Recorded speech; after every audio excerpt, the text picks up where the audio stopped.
Buongiorno e ben ritrovati con la nostra edizione straordinaria. Anche oggi fino alle 14:30 vi terremo compagnia raccontandovi quello che accade nel nostro territorio e tanti ovviamente i temi che vengono posti sotto la nostra lente di ingrandimento, a partire dal Covid. Evidentemente ci sono anche dei dati nuovi, degli aggiornamenti e tutto quello che ruota attorno anche alla gestione ovviamente dell'epidemia del Covid, quindi il Green Pass, le polemiche, le decisioni del governo che ad esempio sulla questione scuola e trasporti slittano la prossima settimana. Peraltro questa mattina è iniziato intorno alle 11:30 un consiglio dei ministri a Palazzo Chigi, nel quale oltre a tornare sul tema della riforma della giustizia, ovviamente ci sono mediazioni sulla riforma della giustizia tra le forze politiche, potrebbe esserci anche l'ufficializzazione dell'election day, delle amministrative, che potrebbe essere il 3 di ottobre. Vi daremo aggiornamenti evidentemente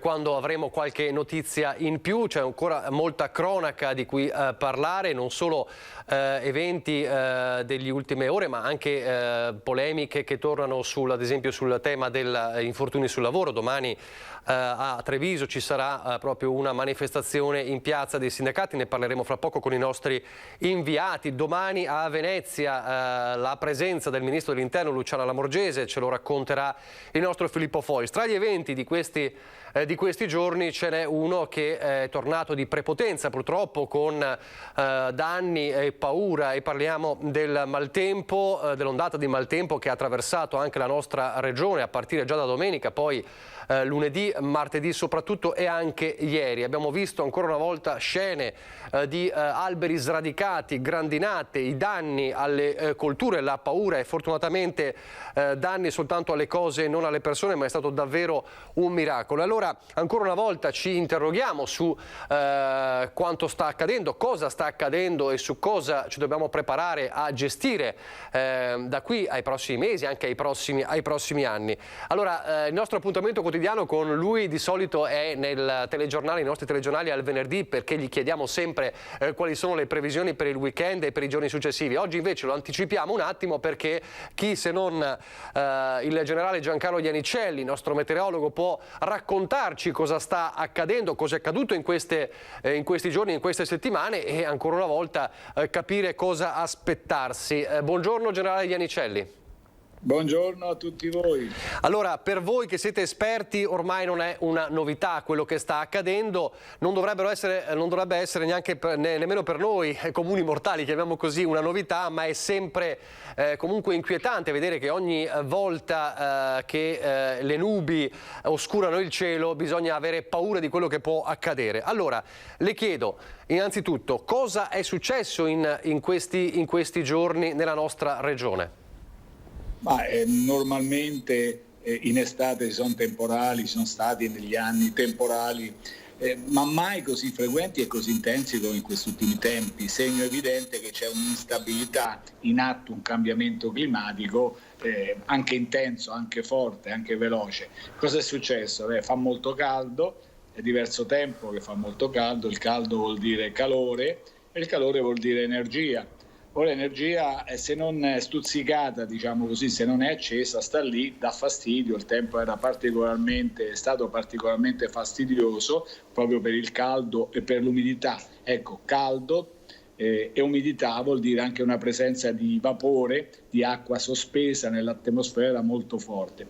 Ora se sta lì sono come polveri, piriche, se stanno lì non succede niente.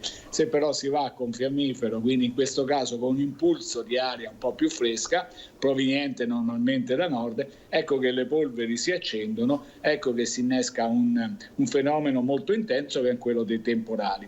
Praticamente quest'aria calda, questa energia si sfoga attraverso i temporali, che ripeto, credete, i miei 50 anni che faccio questo mestiere, un'intensità così forte anche visivamente in questo muro di nubi così intenso che mette paura, anche fisicamente mette paura, irrompe sui nostri territori, irrompe sulla pianura, anche sui rilievi, e dà vita a fenomeni intensissimi di vento e di precipitazione. Quindi in pochi minuti, addirittura in poche ore, una quantità di pioggia intensissima che crea danni, e il vento forte da non sottovalutare che provoca altri danni. È successo questo, ripeto, purtroppo sta succedendo troppo frequentemente, segno evidente che è un tipo di situazione a cui dovremmo abituarci, ci dobbiamo abituare e prendere dei provvedimenti, oltre al di là dei comportamenti per invertire un po' la tendenza attraverso una minore emissione di carbonio, quindi di anidride carbonica nell'atmosfera, ma bisogna prendere immediati provvedimenti affinché il sistema di allarme, di difesa a questi eventi sia efficace, sia immediato e quindi limitare i danni naturalmente alle cose e soprattutto alle persone. Ecco, quello che ha colpito, lo diceva anche lei visivamente, ma anche concretamente, è proprio la violenza dell'evento in se stesso, e quello che ha colpito soprattutto e che colpisce, al di là della frequenza ad esempio delle grandinate, che ovviamente sono un problema molto grave per le colture, anche questi tanti alberi sradicati, anche alberi secolari. I temporali estivi, lo diceva lei, ci sono sempre stati, ma che arrivassero a sradicare alberi, così tanti alberi, non era mai accaduto, almeno a mia memoria. Perché questa violenza, questa forza? Proprio appunto per questa eruzione, questo scontro di masse d'aria tra aria umida, tra aria più calda e aria più fredda, lo scontro è talmente forte. Giustamente ricordava, io ricordo anch'io, spesso ci si scorda che solo 3 anni fa, a fine ottobre, abbiamo avuto Vaia. Quindi per la prima volta, secondo anche gli studiosi, secondo me, il fenomeno dell'uragano, che è veramente impensabile, era impensabile alle nostre latitudini, si è verificato. L'uragano si caratterizza soprattutto per venti forti, ecco, questo fenomeno è sempre più frequente. Venti forti che qualche anno fa sono costati 16 milioni, dico 16 milioni di alberi sradicati, è veramente una cosa impensabile, questi alberi che vengono proprio sollevati, estirpati proprio con le profonde radici dal terreno e abbattuti, 16 milioni. Stanno succedendo le stesse cose, ecco, la furia del vento, questa differenza di pressione che si crea per l'irruzione proprio di quest'area instabile è talmente forte da scoperchiare i tetti e da sradicare. Ecco, ha ragione, il fenomeno più evidente, si vedono questi alberi qualche volta addirittura secolari, con l'ammasso, con il sistema delle radici che sono delle fondamenta che dovrebbero essere fortissime, invece in pochi secondi vengono sradicate. Ripeto, a questo problema torto come bisogna abituarci, si deve abituare. Questi sono i cambiamenti climatici. Senta, allora, abituarsi, le diceva, un sistema di difesa, cosa devono pensare di fare eventualmente gli agricoltori e cosa devono pensare fare anche gli amministratori? C'è da ripensare anche a livello urbanistico qualcosa, un sistema di difesa? Cosa si può fare?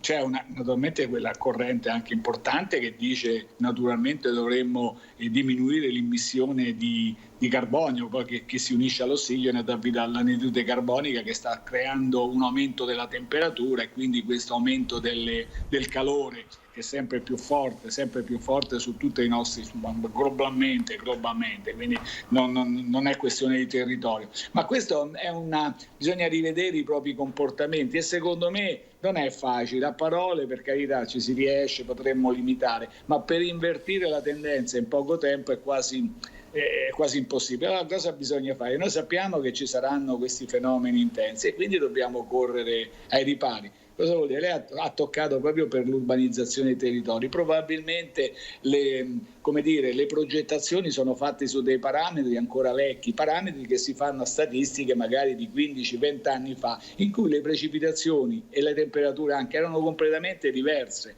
Quindi bisogna rivedere, bisogna pensare che in poco tempo ormai abbiamo adottato, anche se scientificamente, lo dico sempre, non esatto, il termine delle bombe d'acqua. Cosa vuol dire? Che cade una quantità di pioggia veramente impressionante. Noi abbiamo in poche ore anche 100 mm, 150 mm, voi in pochi minuti forse cadono 150 litri, 150, 200 litri in poche ore su ogni metro quadro di suolo. Quindi i sistemi comunque di smaltimento devono essere rivisti. Poi naturalmente non è più passabile il fatto che delle improvvisazioni, perché io vedo anche queste nelle immagini vostre da televisione, tanti vecchi casolari scoperchiati, insomma, dei tetti un po' fatti qualche decina di anni fa in modo improvvisato. Ecco, queste improvvisazioni non sono più possibili. Noi dobbiamo come dire, calcolare che avremo a che fare con fenomeni sempre più intensi e quindi dovremmo rispondere con posizioni allo stesso modo intense.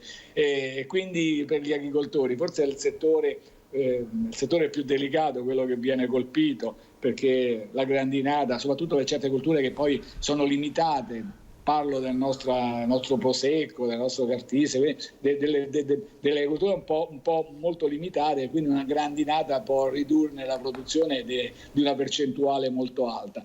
E nel passato già si è combattuta questa cosa, soprattutto contro la grandine, con l'immissione nell'atmosfera di iodurio d'argento, no? delle cellule per far precipitare, per intenderci senza approfondire ulteriormente, far precipitare la nube. Ma i fenomeni erano molto meno intensi, come rileviamo, quindi era possibile. Ora naturalmente solo fisicamente si può opporre a questo problema particolare con le reti, naturalmente, con le reti e poi naturalmente le assicurazioni che si diffondono sempre più, ma anche queste hanno un costo, non è che con l'assicurazione si risolve il problema, ma attenua, diciamo, i sacrifici per l'agricoltura. È un fenomeno, diciamo, veramente la questione, ora naturalmente il Covid ha messo in secondo ordine, giustamente ha creato tanti problemi anche in vite umane, ma il cambiamento climatico, guardate che darà dei grossi problemi, dovremo rivedere tante nostre situazioni e il nostro paese purtroppo, noi siamo vicini a Venezia, presenta delle situazioni veramente delicate, perché con l'aumento di temperature si innalzerà il livello dell'acqua nei mari, ora avremo il Mose che in qualche modo attenua, però guardate che come dicevo, la mia professione ormai dura da tanti anni, decenni, il fenomeno dell'acqua alta, voi ricorderete, almeno i più anziani, qualche decina d'anni fa avveniva poche volte l'anno in determinate situazioni, magari in novembre. Ora abbiamo il fenomeno dell'acqua alta tutto l'anno e acqua alta poi con oltre i 100 centimetri.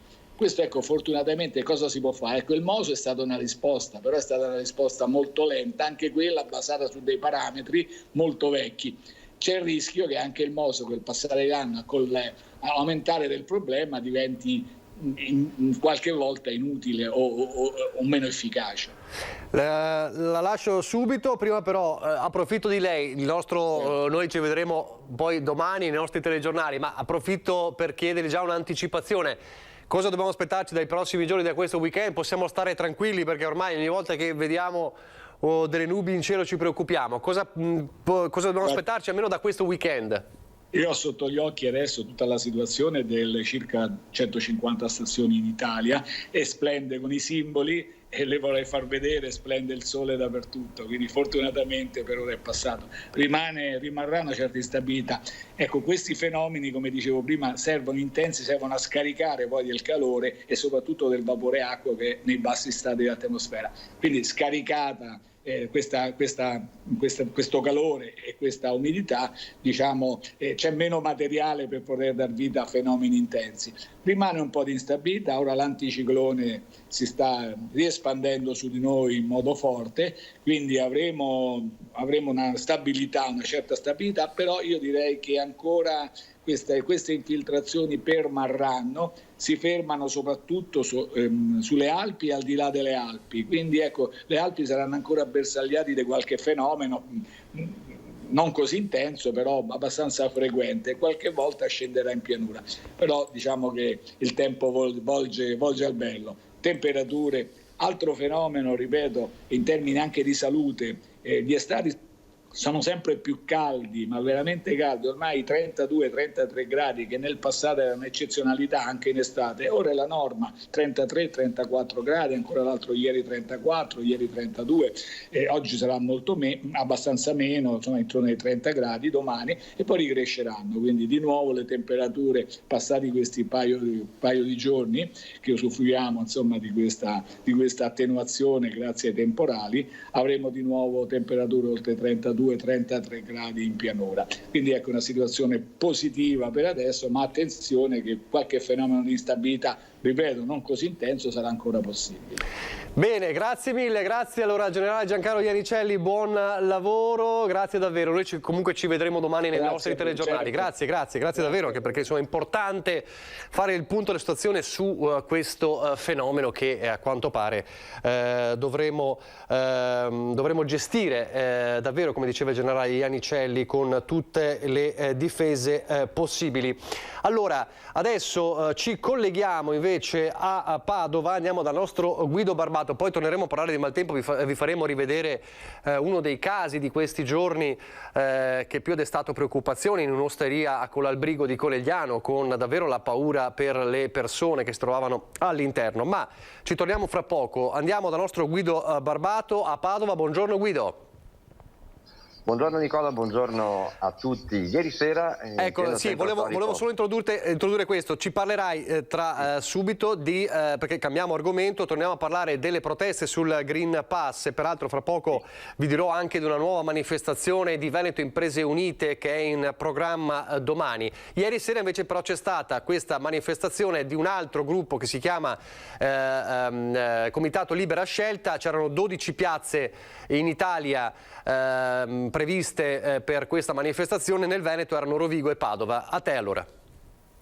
Sì, questa manifestazione che ha visto la partecipazione di circa 50-60 persone, ieri sera è stata una manifestazione molto tranquilla rispetto alla precedente che si è svolta nella città del Santo sabato scorso e autorizzata dalla questura. E queste persone si sono alternate al microfono, insomma, per dire che ciò che il governo sta facendo è quello di introdurre in maniera subdola l'obbligo vaccinale. Si è svolta, come vedete, di fronte sotto Palazzo Moroni, sede municipale, l'obbligo vaccinale, che non si possono discriminare le persone che scelgono di non vaccinarsi, tanto più in questo periodo storico in cui i morti sono molti di meno, gli ospedali non sono più pieni e anche in Inghilterra i casi di Covid stanno diminuendo. Questo da parte dei promotori di Comitato Libera Scelta e delle persone che hanno partecipato, come vedete non molte, una cinquantina di fronte a Palazzo Moroni. Mentre in città c'è pensiero, c'è preoccupazione per un'altra manifestazione che è abbastanza certo si svolgerà sabato alle 18 in pieno centro storico, in pieno orario dello shopping e dello spritz, convocata appunto in Piazza Duomo alle ore 18 con possibile corteo per le vie del centro. C'è stato in queste ore un COSP in prefettura, un comitato per l'ordine e la sicurezza pubblica, presieduto dal rappresentante del governo in provincia, il prefetto Raffaele Grassi, per valutare le misure da prendere in caso di eventuali assembramenti e appunto del rispetto delle norme anticontagio. Quindi in questa novità c'è appunto in corso un COSP in vista di sabato alle 18. L'organizzazione è il gruppo nazionale, anche questo, che si chiama Io Apro. Ah, quindi Ecco, diciamo è il gruppo che ieri ha manifestato, che 2 giorni fa ha manifestato, 2 giorni fa a Roma. Io Apro, ricorderete, c'è stato anche una piccola bagarre con le forze dell'ordine perché era stato negato l'evento in piazza Montecitorio, erano in piazza del Popolo, hanno cercato comunque di andare poi in piazza Montecitorio, sono stati bloccati. Quindi la manifestazione è legata a Io Apro, quella di sabato alle 18.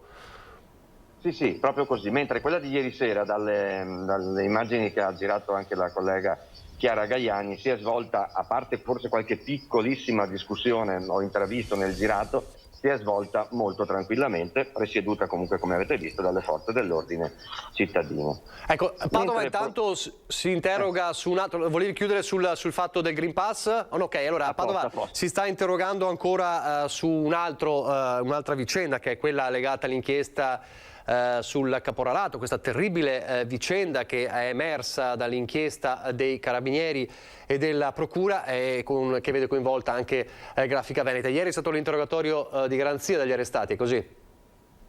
Sì, tutti e sette gli arrestati si sono avvalsi della facoltà di non rispondere. Principalmente gli avvocati chiedono di visionare gli atti dell'indagine prima di prendere qualsiasi decisione insieme ai loro assistiti, i 2 italiani, i padovani, l'amministratore delegato Giorgio Bertan e il responsabile tecnico Giampaolo Pinton. Tenete anche presente che nel frattempo i 10 lavoratori di origine pakistana che hanno sfidato minacce e botte da parte dei loro capò in questo momento si trovano in una comunità protetta che accoglie appunto vittime della tratta. Uno di loro è voluto rientrare anche in Pakistan, sì, è voluto tornare in Pakistan appunto però prima di tutto ha fatto in modo che sapesse che la sua famiglia fosse al sicuro da eventuali rivendicazioni. A settembre il pubblico ministero chiederà per tutti l'incidente probatorio di modo che poter fermare, cristallizzare, come dicono appunto le persone esperte, le accuse prima che si vada a un eventuale processo. E sapete che anche il mondo dell'imprenditoria veneta, prima di pronunciarsi in maniera negativa sui colleghi, insomma, imprenditori, attende di sapere come stiano veramente le cose, con la massima fiducia nel lavoro della magistratura.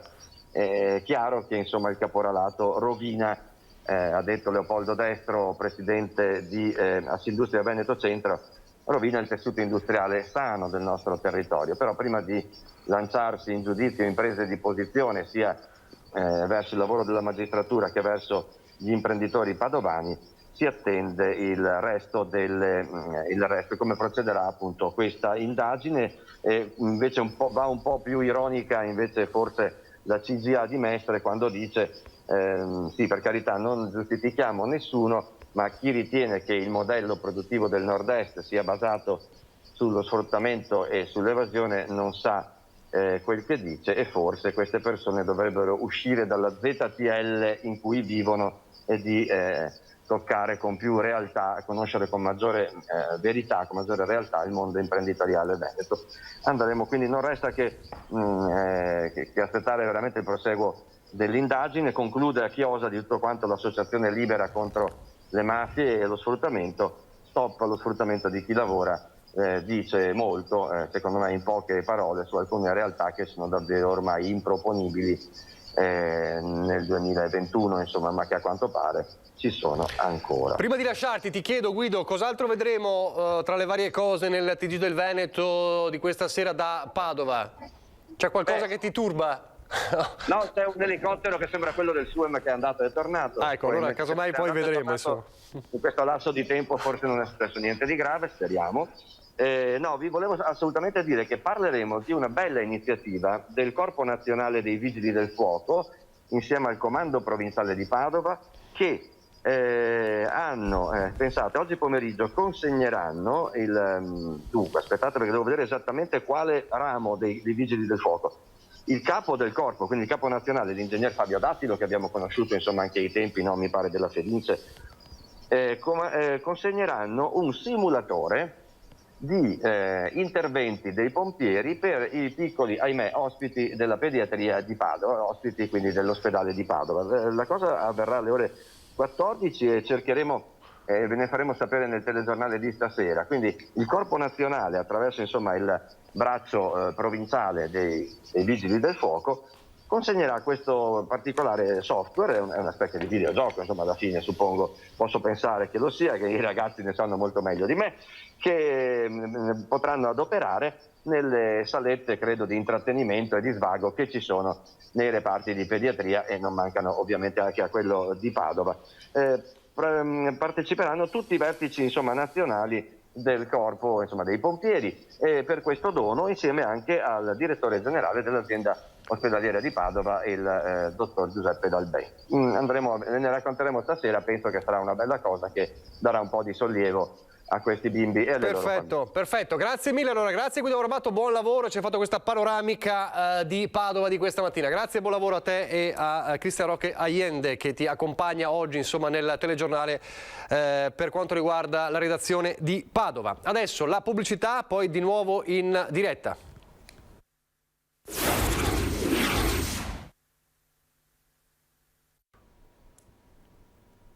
Rieccoci in studio in diretta. Allora torniamo a parlare per un attimo del Covid, perché c'è un dato importante del monitoraggio indipendente della Fondazione Gimbe a livello nazionale che dice in 7 giorni i morti e le vittime di Covid sono cresciute del 46% a livello nazionale.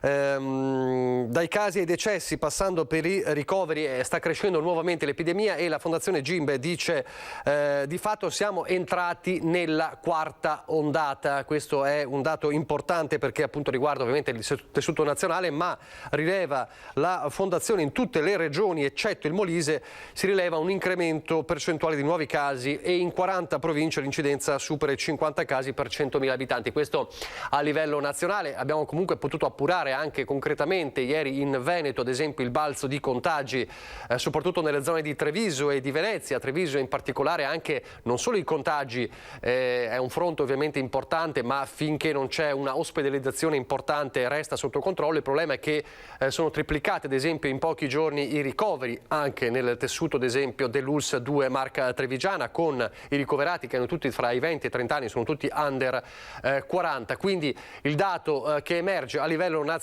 ma che poi un po' si rispecchia anche nella nostra regione, è che la crescita e l'aumento dei contagi fa parlare alcuni esperti della vera e propria quarta ondata del virus.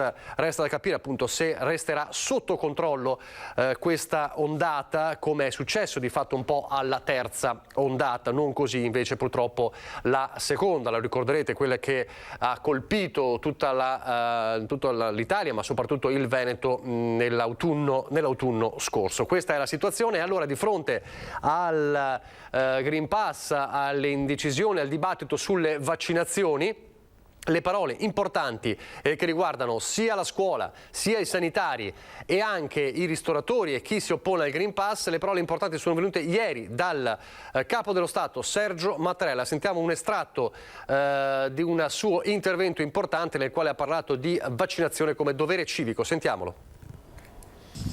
Il regolare andamento del prossimo anno scolastico deve essere una priorità assoluta. Gli insegnanti, le famiglie, tutti devono avvertire questa responsabilità, questo dovere e corrispondervi con i loro comportamenti. Auspico fortemente che prevalga il senso di comunità, un senso di responsabilità collettiva. La pandemia non è ancora alle nostre spalle. Il virus è mutato e si sta rivelando ancor più contagioso. Più si prolunga il tempo della sua ampia circolazione e più frequenti e pericolose possono essere le sue mutazioni. Soltanto grazie ai vaccini siamo in grado di contenerlo. Il vaccino non ci rende vulnerabili, ma riduce grandemente la possibilità di contrarre il virus, la sua circolazione e la sua pericolosità. Per queste ragioni la vaccinazione è un dovere morale e civico. La libertà è condizione irrinunziabile, ma chi limita oggi la nostra libertà è il virus, non gli strumenti e le regole per sconfiggerlo. Se la legge non dispone diversamente, si può dire: in casa mia il vaccino non entra, ma questo non si può dire per ambienti comuni, non si può dire per gli spazi condivisi, dove le altre persone hanno il diritto che nessuno vi porti un alto pericolo di contagio, perché preferiscono dire e pensare: in casa mia non entra il virus.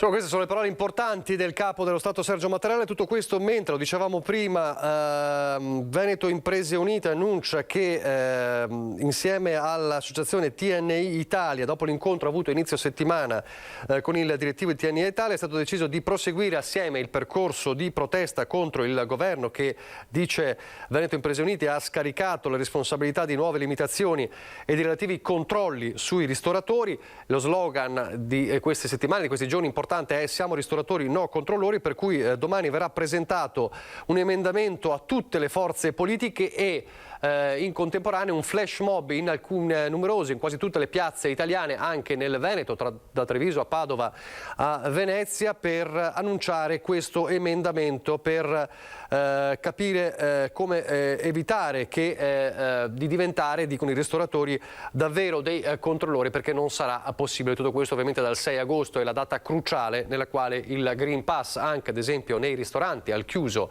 seduti al tavolo, si dovrà utilizzare. Quindi domani ci sarà questo flash mob di Veneto Imprese Unite, insieme contestualmente alla presentazione di questo emendamento a tutte le forze politiche, al grido di vogliamo fare i ristoratori, non possiamo essere dei controllori. Di ripresa della scuola ne ha parlato, sentivamo prima il capo dello Stato Mattarella, ma di ripresa della scuola con la gestione del Covid parlerà un comitato, un tavolo organizzato dal sindaco di Venezia in quanto vertice della città metropolitana di Venezia sulla ripartenza scolastica. Allora ci dice tutto questo il nostro Filippo Fois, che è collegato a Venezia per noi insieme a Simone Merlo, anche se prima di inoltrarci su questo tema ci racconta di un'altra vicenda, ed è una polemica tutta interna alla città metropolitana di Venezia, cioè una lettera del sindaco di Cavallino Treporti che riguarda proprio Venezia. Allora ci racconti cosa è successo e insomma cosa si dice a Venezia di questa lettera? Sì, buongiorno Nicola, buongiorno ai nostri telespettatori. La lettera è stata inviata dal sindaco di Cavallino Treporti, Roberta Anesto, che è anche il presidente della conferenza dei comuni del litorale veneto. Sappiamo che Cavallino Treporti è un importante centro turistico. La lettera è stata inviata martedì ai proprietari dei campeggi, che sono veramente parecchi, e sono migliaia di posti e migliaia di turisti che fanno campeggio a Cavallino Treporti durante l'estate. Che cosa è successo? È un fenomeno che in realtà si verifica molto spesso d'estate a Venezia. Venezia ha già parecchi turisti, questo non occorre dirlo, tantissimi ne ha però anche il litorale. Ciò che accade quando c'è brutto tempo è che tutti i turisti che sono sul litorale, non potendo andare in spiaggia, ne approfittano per fare un salto a Venezia. Così stava succedendo anche martedì, però questa volta le circostanze sono cambiate, perché sappiamo che anche dal punto di vista dei trasporti ci sono delle norme anticontagio molto più stringenti. Per questo motivo la sindaca di Cavallino Treporti, Roberta Anesto, ha inviato la lettera ai proprietari dei campeggi perché sconsigliassero ai loro clienti di recarsi a Venezia durante quella giornata. Si tratta di un suggerimento, perché non potevano crearsi degli assembramenti con una folla così importante che tutta contemporaneamente si reca a Venezia. Però, come potete immaginare, tanto è bastato a far scattare la polemica, perché di fatto c'era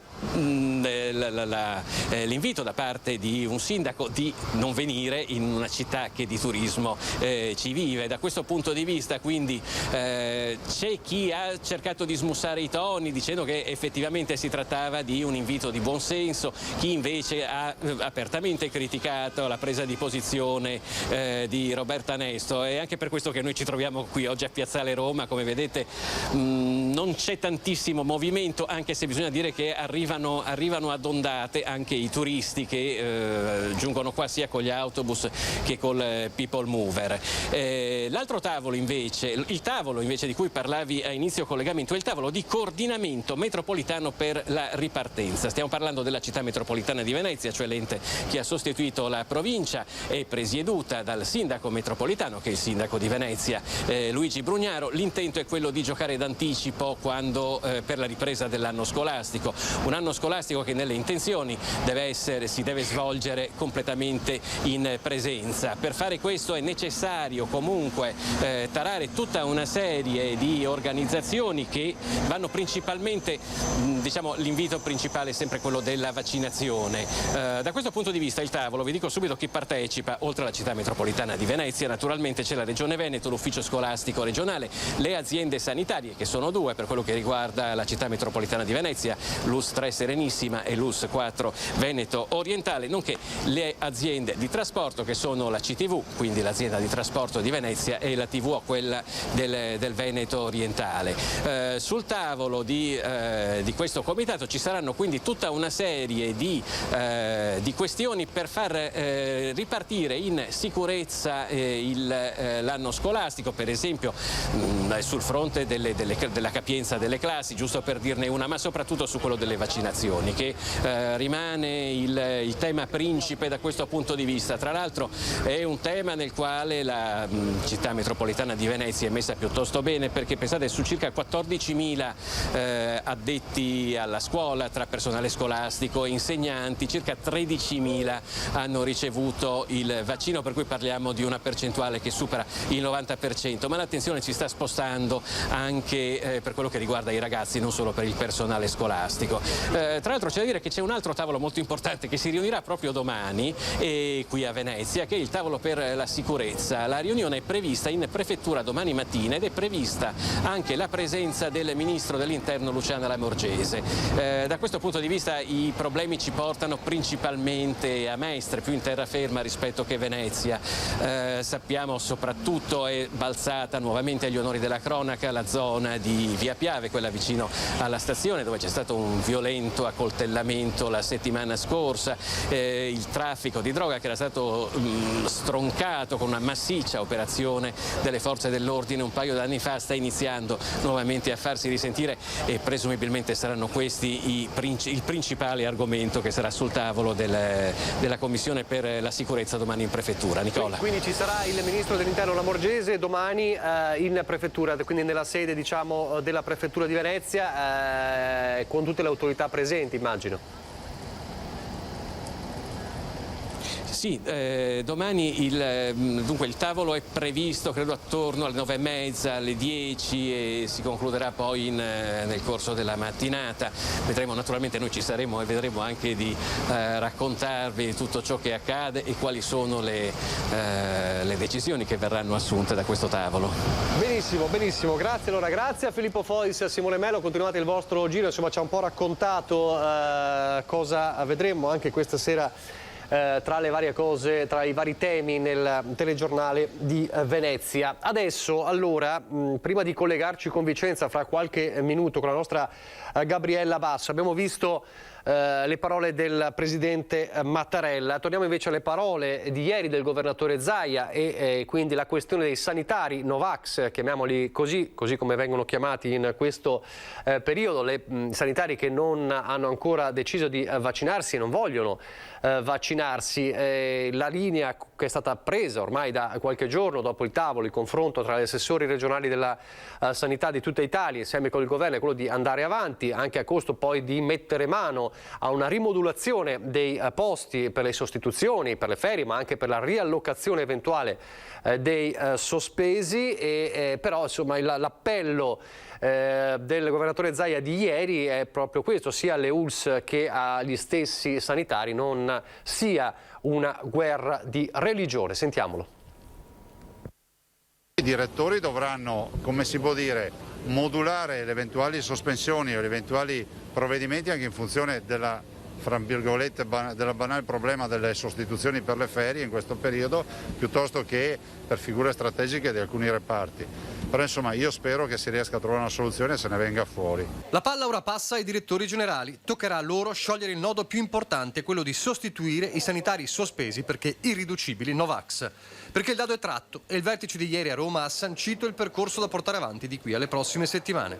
Noi abbiamo chiesto la sospensione momentanea delle procedure perché c'era notizia che in Emilia-Romagna il TAR Emilia-Romagna potesse aver dato la sospensiva ai ricorrenti. Allora volevamo vedere la sentenza per capire qual era l'errore formale. Poi si è chiarita questa situazione e anche ieri gli assessori alla salute delle regioni a livello nazionale hanno deciso che si va avanti. Con modalità e tempi diversi dunque, via libera alle sospensioni in tutte le ULSS venete dopo l'apripista Vicenza. Anche le altre ULSS comunque hanno già avviato lettere di contestazione, hanno già come si può dire, offerto date per le vaccinazioni, c'è anche chi si sta vaccinando e quindi attendiamo. L'invito a tutti di non farne una guerra di religione. Tutto questo in attesa delle decisioni del governo sull'altro fronte caldo, l'obbligo vaccinale per gli insegnanti. Il Veneto si appresta a varcare il giro di boa dell'estate con un solo obiettivo: tenere sotto controllo la variante Delta. Credo che la volontarietà debba essere difesa, però invito tutti ad andare a vaccinarsi. Abbiamo superato i 5 milioni di dosi, oggi non abbiamo emergenza ospedaliera, abbiamo 171 pazienti in ospedale, 19 dei quali in terapia intensiva e abbiamo 544 contagiati questa mattina. Però la verità è che questi dati ce li abbiamo, nonostante la variante Delta ormai sia ubiquitaria, ce li abbiamo perché un Veneto su 2 ha già completato il suo ciclo vaccinale e invece molti altri stanno ancora attendendo, però le vaccinazioni se ne fanno. E come dicevamo prima, la decisione, il governo ha fatto slittare di una settimana quella che sarà la decisione poi sulla scuola, sia sul trasporto scolastico, perché l'ipotesi appunto del Green Pass, soprattutto sul trasporto a lunga percorrenza, treni, navi e aerei. Diverso invece è il discorso sul trasporto pubblico locale, ma resta appunto il nodo in vista della scuola, ma poi anche la decisione sugli insegnanti, obbligo o meno di vaccinazione alla fine per gli insegnanti, oppure la strada ancora una volta della persuasione e utilizzare quindi l'obbligo solo come estrema ratio, ma ormai davvero ci si avvicina sempre di più a lunghi passi verso la scuola. Tutte queste decisioni verranno prese la prossima settimana e quindi la prossima settimana ci sarà una decisione netta su questi temi, proprio a ridosso anche del via libera e dei primi giorni nei quali entrerà in vigore il Green Pass, ad esempio per gli eventi e soprattutto per i ristoratori. A proposito di ristoratori e di Green Pass, vi leggo questa ANSA di poco fa che riguarda una delle manifestazioni che c'erano state sabato scorso proprio contro il Green Pass in piazza. La Digos della Questura di Verona ha denunciato e sanzionato 14 persone che sabato scorso hanno partecipato a una manifestazione non autorizzata contro il Green Pass. Nei loro confronti verrà comminata la sanzione amministrativa per il mancato rispetto della normativa anti-Covid, multe che per alcuni rischiano di essere salate visto la recidiva dei trasgressori. In accordo con la Procura, le 14 persone identificate dalla Digos dovranno rispondere penalmente anche per aver partecipato alla manifestazione non autorizzata, oltre che sediziosa. Questo per quanto riguarda Verona, con 14 denunce per una protesta in piazza. Dicevamo, i sanitari Novax, le ULS si muovono autonomamente, come ha detto il governatore Zaia, sono i direttori generali a decidere. A Treviso cosa accade? Lo vediamo nel prossimo servizio. Dopo il via libera arrivato ieri a livello nazionale, le ULS procedono nei confronti dei sanitari che rifiutano la vaccinazione. 3.507 nella Marca quelli che ancora non si sono immunizzati, 186 quelli che non hanno un motivo valido e a cui venerdì verrà spedita la lettera che li invita a sottoporsi alla prima dose. L'igiene pubblica, perché sono loro, mandano via 186 ovviamente sollecitazioni, poi sono 7 giorni per vaccinarsi. Abbiamo una 60 di medici, una 40 di farmacisti, mi dicono i miei, una 30 di infermieri sparsi ovviamente in tutto il territorio dell'ULSS 2 e noi ci auguriamo che tutti questi si vaccinino e quindi non ci sia il problema di ovviamente segnalarli all'ordine e sospenderli oppure verificare se ci sono le possibilità, ma me lo dirà il SISP e me lo dirà il medico competente, di poterli allocare in servizi diversi da quelli dove sono a contatto stretto con il pubblico. Per loro e non soltanto saranno aperti a stretto giro nuovi slot. Dal 2 di agosto all'8 di agosto apriremo ulteriori 3.150 posti che sono per i giovani, per il turismo, per chi parte e vuole vaccinarsi e soprattutto ovviamente per questi operatori. Nel frattempo ennesimo balzo dei contagi, 110 nella Marca nelle ultime 24 ore, ma soprattutto un serio incremento dei ricoveri arrivati a 20. Stiamo aumentando, a Treviso abbiamo 9 ricoveri di cui 2 per fortuna solo in terapia intensiva, e altre 3 persone in pneumologia, il resto in malattie infettive. A Conegliano siamo arrivati a 11 ricoveri. Da martedì è operativo anche l'ospedale di Valdobbiadene, nel Guicciardini, trasformato in Covid hotel per i turisti che dovessero scoprirsi positivi. Queste stanze di degenza che stiamo allestendo, molto belle, col bagno all'interno, quindi proprio una situazione alberghiera, e contemporaneamente manderemo, se serve, nel momento in cui qualche persona dovesse avere un po' di febbricola, un nostro infermiere una volta al giorno che gira e verifica febbre e condizioni delle persone. Così il direttore generale Brazzi. Fra poco vedremo anche cosa è stato deciso ad esempio in ULSS 3 nella zona di Venezia, ma prima ci colleghiamo con la nostra Gabriella Basso da Vicenza. Buongiorno Gabriella. Buongiorno a te, telespettatori di Antena 3. Quindi continuiamo il nostro giro nelle nostre zone coperte dal nostro telegiornale. Allora, giornata importante a Vicenza sul fronte delle infrastrutture, è così? Sì, è così perché oggi in serata verso le 6:30 del pomeriggio l'assessore regionale delle infrastrutture De Berti sarà in provincia a Vicenza per fare il punto dell'avanzamento lavori dell'alta velocità, soprattutto per quanto riguarda, il tratto appunto che interessa Vicenza, quindi del tratto da Verona a Vicenza ma anche da Vicenza a Padova. Sappiamo già che il tratto Verona-Vicenza è già abbastanza avanti, è importante adesso il tratto soprattutto verso Padova. Saranno presenti all'incontro anche i sindaci interessati, quindi i comuni di Brendola, piuttosto che Altavilla, Montecchio Maggiore e dall'altro lato quelli di Torre di Quartesolo, quindi lato est della città, Torre di Quartesolo e Grisignano di Zocco. Importante questa alta velocità per Vicenza perché andrà a trasformare quella che è una delle porte di accesso appunto alla città, quella della stazione, e quindi è molto atteso questo punto del stato dei lavori proprio per capire i tempi, i modi in cui si procederà e come poi verrà il piano di trasformazione della parte della stazione è già praticamente segnato. Sul fronte Covid, che novità ci sono da voi? Vicenza peraltro, l'ULSS 8 è stata la apripista, no? Abbiamo parlato poco fa dei sanitari Novax, dell'avvio delle procedure di sospensione e ogni ULSS si muove autonomamente, ma Vicenza è stata la prima, diciamo, a scendere in campo su questo fronte. Sì, è vero, infatti sono stati inizialmente 37 i sanitari, intesi medici, infermieri, OSS, tecnici di laboratorio, perché quando si parla di personale sanitario non si intende solo il medico, bisogna ricordarlo, ma anche per esempio gli assistenti, gli OSS appunto, piuttosto che gli infermieri. Ecco, 37, però di questi 37 già 4 per esempio hanno fatto marcia indietro, hanno fatto il vaccino, hanno presentato la documentazione, quindi sono tornati a lavorare. In più sono dopo questo stop iniziale che si aspettava appunto di capire come andava il ricorso al TARI in Emilia Romagna, di fatto presa la decisione che si continua cioè le USL possono procedere, continuare sulla strada che hanno iniziato. La direttore generale dell'USL Ottoberica, Maria Giuseppina Bonavina, in un incontro ieri dove hanno inaugurato il nuovo hub di vaccinazione popolare, ha ben specificato che si continua ad esaminare il personale che non ha presentato la documentazione e si continua a sospendere. Ce ne sono stati sospesi altri 3. Che altro vedremo questa sera nel telegiornale del Veneto dalla redazione di Vicenza? Che altri temi, che altri eventi?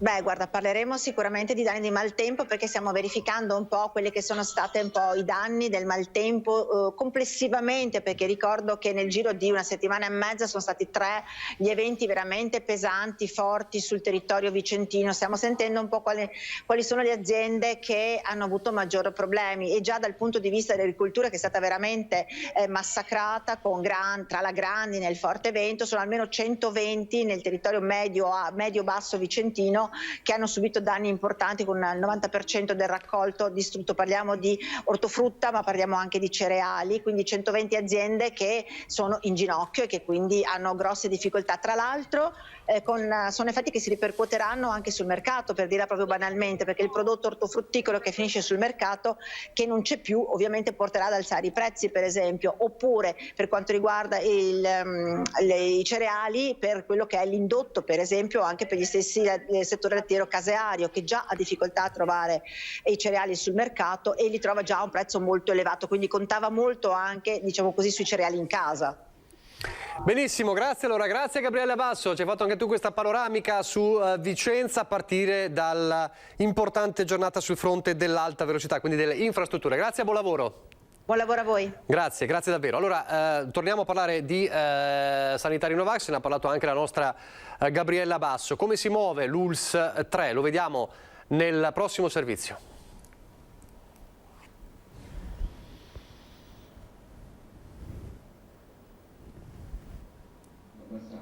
Il servizio dei sanitari Novax nell'ULSS 3, le decisioni insomma, che verranno prese dall'azienda sanitaria dell'ULSS 3 di Venezia.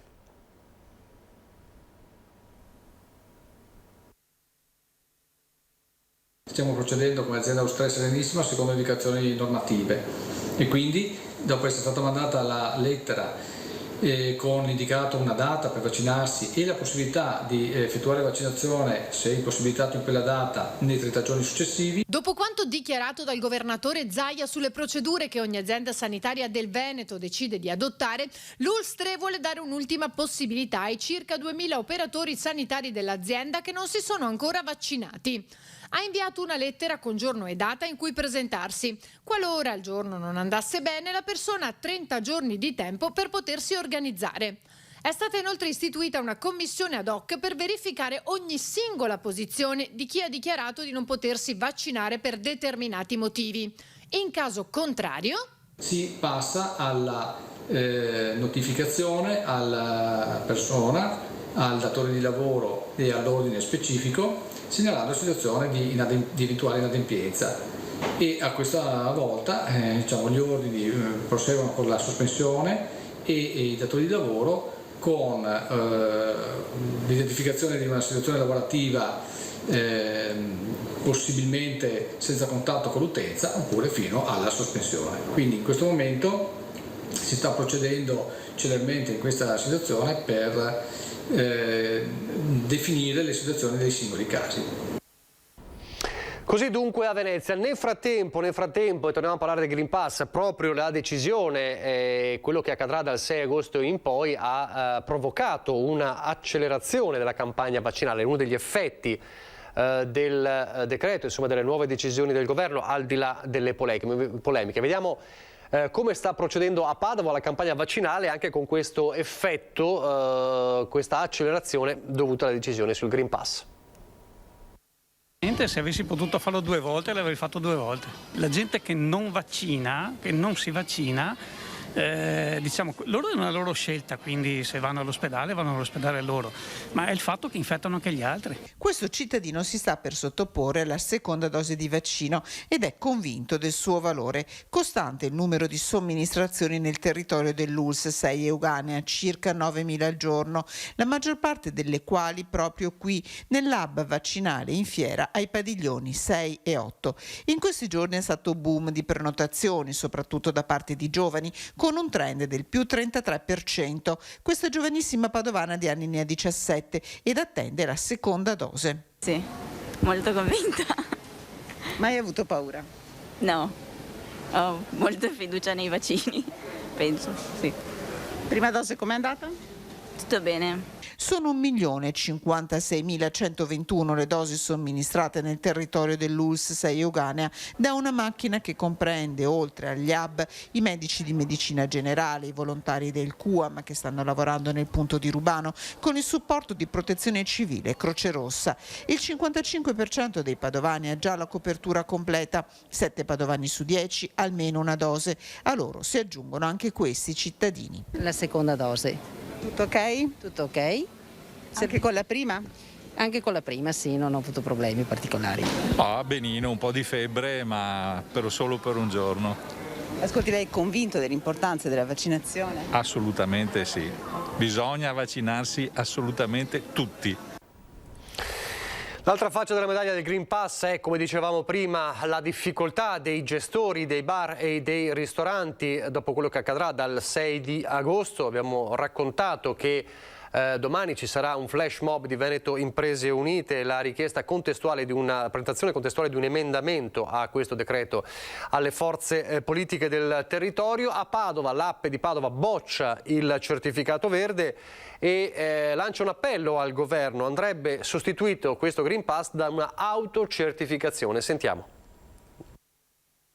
Si ribadisce in maniera ancora più netta la bocciatura al Green Pass da parte della categoria di baristi e ristoratori, ma anche di pizzerie, pasticcerie e locali serali. Stavolta la protesta, sintetizzata in numeri, è il risultato di un sondaggio sottoposto a 113 associati App Padova, in cui il 44% dichiara che effettuerà le verifiche, ma questo comporterà problemi organizzativi, mentre un quarto degli intervistati dichiara che non le effettuerà proprio per l'impossibilità di farlo.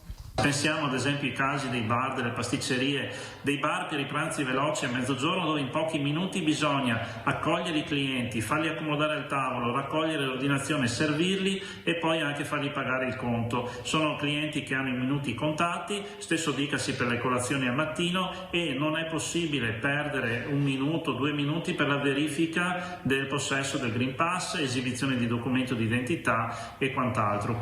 Non solo, le previsioni sull'impatto che il controllo del certificato verde avrà sulla fuga dei clienti fa presupporre al 62% degli intervistati che perderà clientela e al 42% che dovrà sobbarcarsi di maggiori costi per mettere in pratica l'attività di verifica. Sentono che non potranno più accogliere i loro clienti, i consumatori, i cittadini, i turisti nelle loro attività, ma dovranno quasi bloccarli all'ingresso facendogli delle domande, chiedendo in quanti siete vaccinati, avete il Green Pass, esibite il documento di identità, consumate seduti, in piedi, all'esterno, all'interno, insomma da accoglienza si passa a inquisizione. Pertanto si rinnova l'appello della categoria al governo in vista del 6 agosto a rivedere il decreto togliendo l'incombenza del controllore addossata agli esercenti e sostituendola, la proposta dell'Appe, da un'autocertificazione del cliente al fine di responsabilizzare il singolo. Valutando le azioni da mettere in campo per tutelare i nostri associati, quindi sono delle azioni che hanno la finalità di sensibilizzare i clienti, ma soprattutto le forze politiche, affinché questo decreto iniquo e ingiusto venga modificato. Così allora l'App di Padova. Nel frattempo torniamo a parlare della Fondazione Gimbe, la Fondazione Nazionale che rileva dati appunto che riguardano la sanità e che ha parlato in queste ore di una vera e propria quarta ondata a livello nazionale, vista la crescita di aumenti di contagi e di ricoveri in tutta Italia. C'è un focus anche sul Veneto, sempre della Fondazione Gimbe. I dati di questo monitoraggio dell'ultima settimana, 21-27 luglio, sono cresciuti, dice la Fondazione, del 60,3% i nuovi casi di Covid in Veneto, che ora sono 214 ogni 100.000 abitanti. Lo afferma appunto il monitoraggio della Fondazione Gimbe. La crescita di questa quarta ondata del virus è comunque inferiore alla media italiana, che è del 64,8%. Quindi la media del Veneto di quest'ultima settimana di aumento di contagi e di ricoveri è minore rispetto a quella nazionale. Dice sempre la Fondazione Gimbe, i nuovi malati nella settimana monitorata impattano ancora in modo molto limitato fortunatamente sulle ospedalizzazioni, con un più 2% sia per i ricoveri in area medica sia nelle terapie intensive. Sulle vaccinazioni resta ancora alto il numero di over 60 che non ha ancora ricevuto una dose di siero, il 9,6% anche nella classe di età 60-69, resta tra i giovanissimi il 73% ancora che non si è ancora presentato in un centro vaccinale. Questi dati della Fondazione Gimbe nella focus sul Veneto, fondazione che ha parlato in queste ore di una quarta ondata. Siamo, dice, nella quarta ondata. Cambiamo argomento, torneremo a parlare di Covid fra poco. Un altro tema importante e che riguarda purtroppo troppo spesso il Veneto e soprattutto la Marca Trevigiana negli ultimi tempi è quello delle tragedie sul lavoro, perché domani è prevista una vera e propria presidio in piazza da parte dei sindacati e non solo. Ce ne parla la nostra Marta Marangon. Buongiorno Marta. Buongiorno Nicola, a te e ai telespettatori che ci stanno seguendo da casa. Sì, in primo piano quest'oggi nel Trevigiano il dramma degli infortuni sul lavoro dopo i drammatici fatti degli ultimi giorni. CGIL, CISL e UIL lanciano un grido d'allarme richiamando le istituzioni ed il mondo produttivo della Marca di intervenire in maniera decisa proprio sul tema della salute e della sicurezza nei luoghi di lavoro. La manifestazione si terrà domani pomeriggio alle 17:30 in piazza dei signori. Tra poco ci sarà una conferenza stampa unitaria dei sindacati per illustrare le scelte che le organizzazioni sindacali confederali vogliono intraprendere per smuovere le istituzioni e il mondo imprenditoriale. Del resto i dati degli ultimi mesi in provincia di Treviso sono veramente drammatici. Nella sola Marca sono 6 gli infortuni mortali sul lavoro avvenuti negli ultimi 7 mesi, quindi nei primi 7 mesi del 2021, e erano in tutto 13 nell'anno scorso, nel 2020, nonostante peraltro, lo ricordiamo, nel 2020 appunto a causa della pandemia molti impianti produttivi fossero anche rimasti chiusi per un lungo periodo. In totale sono stati 12.260 gli infortuni sul lavoro denunciati appunto lo scorso anno, e la Marca si classifica al 48° posto a livello nazionale proprio per quanto riguarda gli infortuni sul lavoro. Gli ultimi 2 drammatici fatti riguardano tra l'altro 2 giovanissimi lavoratori, entrambi avevano 23 anni. Mattia Battistetti, morto lo scorso 29 di aprile a Montebelluna, schiacciato da un carico di 15 quintali sganciato da una gru che era in movimento, e poi l'operaio senegalese Aziz Diop, morto giusto una settimana fa cadendo da una balaustra nelle fornaci Grigolin a Ponte della Priula. I sindacati dunque hanno deciso di scendere in piazza e lo faranno domani appunto alle 17:30 in Piazza dei Signori, manifestando davanti alla prefettura di Treviso. Questa sarà, hanno annunciato, la prima di una serie di manifestazioni. I sindacati hanno anche annunciato che si costituiranno parti civili nei procedimenti appunto per questi infortuni sul lavoro. Ecco, e da Treviso sì, dimmi, volevo chiederti, è previsto che ci siano anche i familiari alcune delle vittime sul lavoro domani? Sì, è previsto che ci siano anche i familiari delle vittime di questi incidenti sul lavoro, in particolare la mamma di Mattia Battistetti sarà presente e leggerà anche una lettera davvero toccante che ha appunto scritto per ricordare suo figlio. Peraltro avremo un'intervista alla signora questa sera che andrà in onda nel corso del nostro telegiornale di Treviso a partire dalle 19:30. Perfetto, allora grazie a Marta Marangon per il tuo collegamento. Noi continuiamo con la cronaca. I carabinieri del Comando Provinciale di Roma sono riusciti a identificare gli autori delle minacce di morte indirizzate al Presidente del Senato Maria Elisabetta Alberti Casellati, pubblicate sui social network Facebook e Twitter lo scorso mese di maggio. Nello specifico, i militari della sezione indagini telematiche del nucleo investigativo di Roma, su disposizione della locale Procura della Repubblica, sono risaliti agli indirizzi IP da cui sono state proferite le minacce e hanno individuato gli autori, un 62enne della provincia di Teramo e una 42enne della provincia di Verona, entrambi disoccupati e con piccoli precedenti penali ma non appartenenti ad alcuna frangia estremista. I due sono stati sottoposti a perquisizioni domiciliari durante le quali sono stati sequestrati i telefoni cellulari verosimilmente utilizzati per inviare i messaggi minatori alla seconda carica dello Stato. Così quindi la denuncia delle autorità proprio per quanto riguarda la situazione delle minacce appunto alla Presidente del Senato Maria Elisabetta Alberti Casellati, con l'utilizzo ancora una volta dei social. Un'altra notizia che vediamo prima di lanciare un altro servizio: parleremo adesso di grandi navi, vedremo alcune dichiarazioni del senatore Andrea Ferrazzi. Come sapete, il 1° agosto è una data cruciale per quanto riguarda il non arrivo delle navi a Venezia. A proposito di turismo, di spostamenti, quello che si apre praticamente domani sarà un weekend da bollino rosso, almeno sulle tratte CAV di concessioni autostradali venete. Sarà un fine settimana caratterizzato da un grande mole di spostamenti, lo dice la stessa CAV, come per lo scorso weekend, e dunque venerdì, domani e sabato le giornate più delicate, con previsioni da bollino rosso per traffico potenzialmente critico sulla Padova-Venezia in direzione Trieste, quindi è importante anche saperlo per chi si mette in viaggio in queste ore. Domenica invece, sempre in direzione del litorale, temporale, bollino giallo per traffico intenso che potrebbe prolungarsi fino a lunedì per gli ultimi rientri alla ripresa del traffico feriale. In direzione Milano invece traffico intenso da bollino giallo per intero fine settimana. Incoronamenti nella fase più critica dell'esodo saranno possibili soprattutto in A4 nel tratto tra Padova Est e il bivio con la A57 in direzione Trieste-Venezia alla barriera di Mestre. Questo per quanto riguarda l'esodo estivo e il weekend che si sta per aprire. Le grandi navi a Venezia, le discussioni sulla decisione che vede il 1° agosto come una data cruciale. Sentiamo il servizio.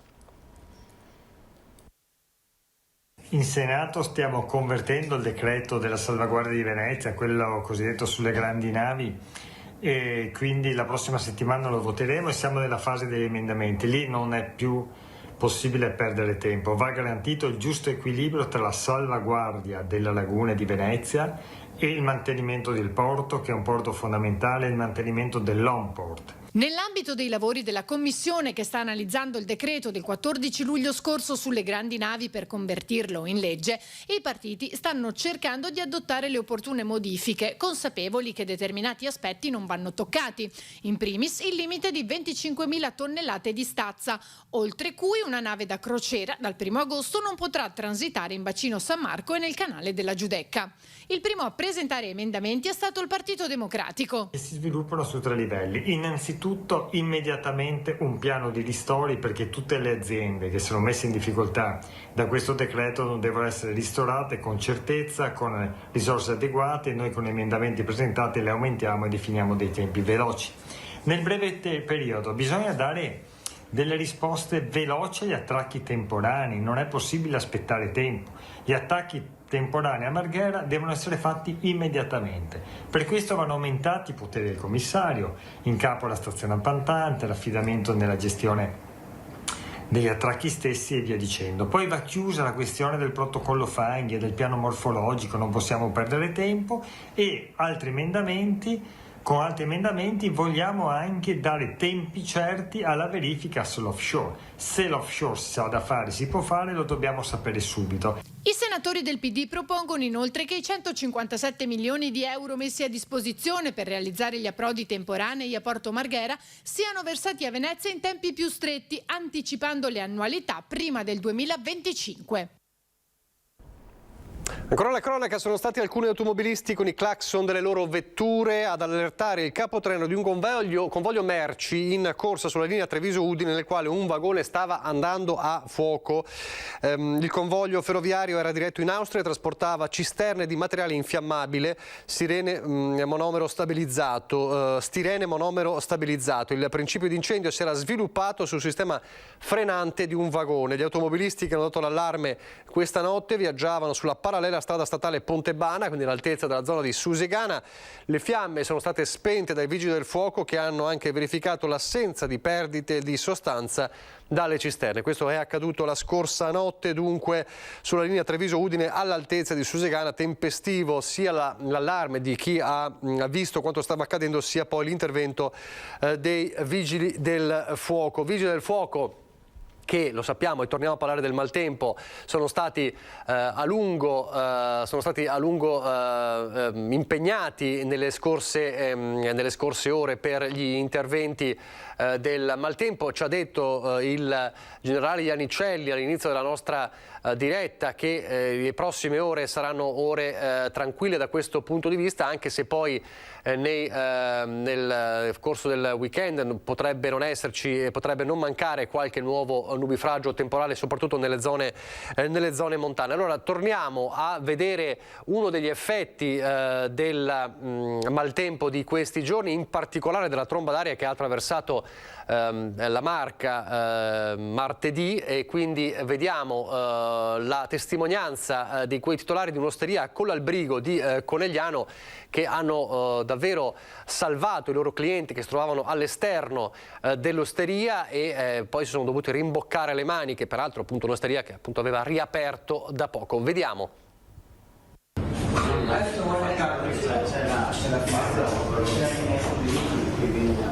Praticamente era 6:30, avevamo appena aperto da poco e siamo visti dal collalto, praticamente dalla collina che c'è giù in fondo, arrivare una nube nera che ci ha praticamente raggiunti in neanche un minuto, e avevamo 4 tavoli, siamo riusciti a farli riparare dentro in cucina. Abbiamo provato a cercare di chiudere gli ombrelloni, di riparare il più possibile, però ci ha preso di sprovvista, era proprio una tromba d'aria che è arrivata a una velocità pazzesca e da lì è successo il disastro, insomma. Era una giornata di sole e tutto di un colpo si è trasformato in un inferno. L'inferno in pochi secondi, giusto il tempo per mettere in salvo i clienti presenti, ancora pochi vista l'ora, e su Colla il Brigo, piccola frazione che sovrasta Conegliano, si è sviluppata una tromba d'aria tanto circoscritta quanto potente, tanta la paura di chi c'era. Ieri sera ho visto scene da panico, cioè piangere, e non c'è da vergognarsi, anche il mio stesso figlio, che è il titolare, cioè è stato molto provato. Provato sì, ma anche consapevole dello scampato pericolo. Poteva andare molto peggio, perché l'albero qui che si è spezzato poteva cadere sopra la terrazza, invece per fortuna è caduto dalla parte della strada e non c'erano macchine che passavano a quel momento, e quindi dai, nel male è andata anche bene. Dai. A caldo è stata molto dura, adesso a freddo ci ragioniamo sopra e diciamo è andata bene. Nel tentare di chiudere un ombrellone il giovane si è fatto male anche un ginocchio, ma nessuno nella pandemia nel maltempo giura lo fermerà nel portare avanti il suo locale inaugurato nel 2019 con l'obiettivo di valorizzare il piccolo centro. Abbiamo aperto da neanche 2 anni e ci siamo ritrovati a chiudere più volte per colpa della pandemia, giustamente, e adesso almeno la terrazza, almeno per oggi, non riusciamo ad aprirla, quindi stiamo ancora mettendo a posto e speriamo per domani di riuscire a essere operativi. Siete pronti a partire anche stavolta? Assolutamente, bisogna, sempre, non si molla mai. Allora, fra poco avremo in collegamento con noi il direttore sportivo della Pallavolo Padova, perché il Volley ha lanciato un vero e proprio grido al governo, grido d'allarme al governo sulla questione delle presenze nei palazzetti per la prossima stagione. Prima però, allora, introduciamo l'argomento sportivo. Mi interfaccio un secondo con la regia, con Antonio Esposito e Andrea Basso, che ringrazio. Diversamente da quello che avevo detto, vorrei far vedere il servizio su Manuel Frigo, il ritorno di uno degli eroi di Tokyo a Rosà. Allora, facciamo vedere Manuel Frigo e il suo rientro e poi andiamo con Stefano Santuzza.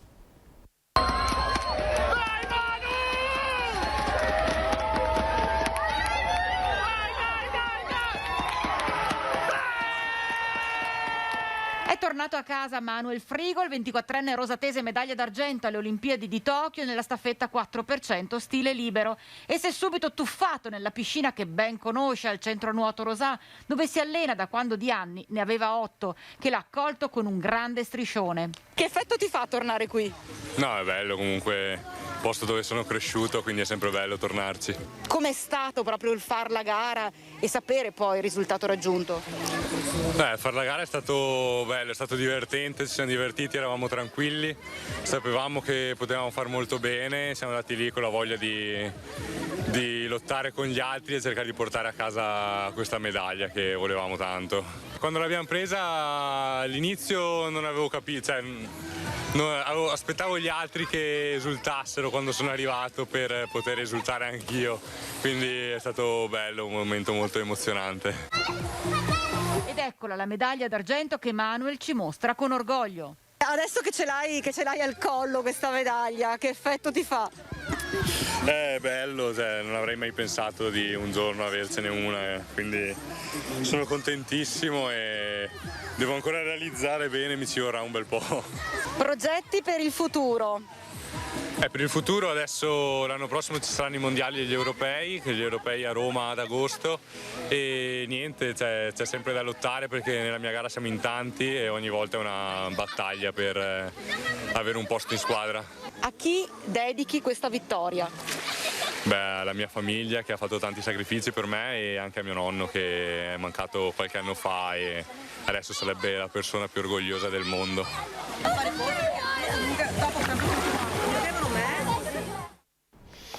Allora, dal nuoto e dal nuoto olimpico in questo caso al volley, a un campionato di Serie A che potrebbe essere a rischio partenza se non ci sarà l'elemento fondamentale, il pubblico. Stefano Santuz, direttore sportivo della Pallavolo Padova, buongiorno. Buongiorno a voi. Allora, c'è una lettera importante che è stata mandata al governo, scritta dalla Lega di Pallavolo. Cosa sta succedendo e cosa chiedete? Lei è anche membro ovviamente della Lega Pallavolo. Qual è la vostra richiesta e qual è il problema? Siamo stati un po' sorpresi da questa proposta che ci è arrivata di aprire al 25% della capienza i nostri impianti. È 1 anno e mezzo che giochiamo senza pubblico. Abbiamo messo in atto tutto quello che serve per garantire il massimo della salute di tutti i nostri atleti e tutti i partecipanti all'attività. Sembra che con un Green Pass si possa aprire completamente gli impianti. Non capisco perché per esempio un ristorante con 200 coperti può avere 200 persone che mangiano contemporaneamente con il Green Pass, e noi che abbiamo 4.000 posti a sedere dobbiamo far accedere solo il 25% della capienza del pubblico. È una situazione che ci mette in grossa difficoltà a livello economico. Le proprietà hanno fatto un grossissimo sacrificio per tenere in piedi queste aziende, perché noi diamo uno stipendio a una 50ina di collaboratori e in queste condizioni non sappiamo se saremo in grado di garantirlo. Ecco, nella lettera parlate di perdite da incassi per quasi 10 milioni di euro nella scorsa stagione, è così? Sì, è così. Quest'anno non possiamo più continuare a tagliare dei costi, perché abbiamo dei costi fissi che non sono più riducibili ancora, e quindi siamo in grossissima difficoltà. Abbiamo molti sponsor locali che a fronte di una copertura del pubblico del 25% probabilmente ritireranno anche i loro investimenti. Non abbiamo il supporto della vendita di diritti televisivi, non siamo il calcio. Abbiamo anche tutta un'attività giovanile che dobbiamo sostenere grazie anche all'incasso delle nostre gare, quindi la situazione non è per nulla semplice. Siamo ancora in una fase di studio e ci aspettiamo qualche risposta concreta, un confronto almeno. Io capisco che ci sono degli scienziati che prendono delle decisioni, ma vorremmo essere coinvolti, vorremmo che ci venisse spiegato il perché. Anche perché che tutti gli spettatori hanno un Green Pass. Siamo anche disponibili a farli assistere alle partite con la mascherina. Certo. A questo punto cosa serve vaccinarsi? Certo, e quindi insomma voi chiedete la possibilità di ampliare, appunto come diceva lei, proprio perché c'è la possibilità di farlo con il Green Pass. Peraltro stride vedere, sto guardando le immagini di una partita di questa stagione, insomma, di Padova con gli spalti vuoti, e poi abbiamo visto poche settimane fa gli europei di calcio, ad esempio, gli stadi pieni di gente. Insomma, cosa si rischia davvero che accada se tutto questo non cambia all'inizio della prossima stagione? Io non penso che ci siano le condizioni per iniziare, non ci sono le condizioni economiche per sostenere un'impresa come questa, un'impresa economica, finanziaria. Noi siamo responsabili degli impegni che prendiamo, siamo responsabili dei soldi che promettiamo ai nostri collaboratori. A fronte di scarse certezze dovremmo fermarci. Io non ho altre soluzioni, ma non si ferma solo l'attività delle prime squadre, si ferma tutta l'attività giovanile. Noi abbiamo chiesto a tutti i nostri giovani di presentarsi col Green Pass per poter accedere alle aree, sanifichiamo costantemente il nostro impianto. A questo punto non possiamo garantire più neanche questo. Lasceremo i nostri ragazzi a casa a guardare la TV o a giocare con i videogiochi. E questo è una situazione comune a tutte le società, quindi potrebbe essere addirittura proprio un rischio di una sospensione proprio del campionato? Questo è sicuro. Questa è una situazione che coinvolge tutti, è una situazione molto difficile, difficilissima. Ripeto, se fosse stata una situazione con una durata di 6 mesi, ma già 1 anno e mezzo che viviamo questa situazione, speravamo una ripresa, abbiamo visto anche noi gli europei di calcio, abbiamo visto anche noi i ristoranti pieni, i bus pieni, gli aerei pieni, la gente che va in vacanza col Green Pass, e noi non possiamo aprire al nostro pubblico, garantendo tutti i controlli all'ingresso, tutti col Green Pass, tutti con la mascherina. Mi sembra impossibile. Ecco, una risposta deve arrivare in tempi brevi. Entro quanto, secondo voi, per poter iniziare un dialogo?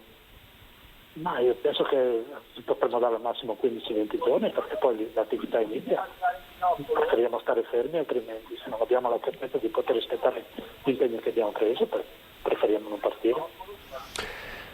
Grazie allora, grazie a Stefano Santuz. Dunque queste parole importanti, insomma, che riguardano una fetta importante dello sport, grazie davvero, che ovviamente non riguarda solo il volley, è una decisione ed è una richiesta che viene fatta ad esempio in questi giorni anche dal basket, e dunque questo è il rischio davvero che si arrivi a non partire con il campionato di Serie A, in questo caso di volley maschile, se non verrà data una risposta certa su questo fronte, cioè la possibilità, a fronte di controlli, a fronte di sanificazioni che già ci sono e a fronte della possibilità dell'utilizzo del Green Pass, di poter avere gli spalti a disposizione per i tifosi e non solo il 25% della capienza dei palazzetti, dei palasport. Dunque appunto, un vero e proprio ultimatum, una vera e propria richiesta, un grido d'allarme del mondo del volley. Questo per quanto riguarda il volley. Parliamo invece del calcio adesso, ma la commemorazione del calcio a Vicenza è legato sempre alla figura di Paolo Rossi, le tante commemorazioni e poi la decisione, come sappiamo, di intitolargli una vera e propria zona, un'area pedonale di fronte allo stadio Menti. Ieri è stato illustrato il progetto, c'è stato il via libera del Consiglio Comunale, si chiamerà Largo Paolo Rossi numero 9. Allora vediamo il servizio.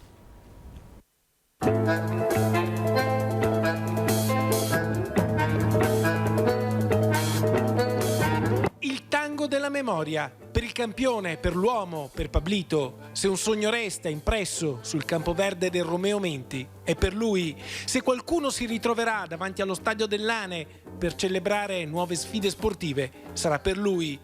Largo Paolo Rossi. Vicenza ricorda così il suo campione, dedicandogli un pezzo di strada, un pezzo di cuore. Una parte di Via Schio verrà trasformata in un piazzale, coi simboli di quel che è stato, di quel che non si cancella. Ci sono dei simboli importanti, 2 scarpe da calcio che sono delle aiuole, quindi in quella forma, la forma di un'altra aiuola, il numero 9, che simboleggia il numero di Paolo, e poi soprattutto anche un pallone che rappresenta il pallone d'oro di Paolo. Noi lo ricorderemo con una statua al centro del numero 9, una pavimentazione pregiata in finto porfido o trachite, delle aiuole laterali a dare decoro di una piazza che sicuramente sarà anche il centro, un altro centro della città di Vicenza. Aiuole rialzate che prenderanno la forma di 2 scarpe, un pallone e poi quel numero iconico, il 9, con al centro la statua del bomber. Un progetto da 250.000 euro che oltre all'area pedonale prevede una nuova illuminazione a LED, panchine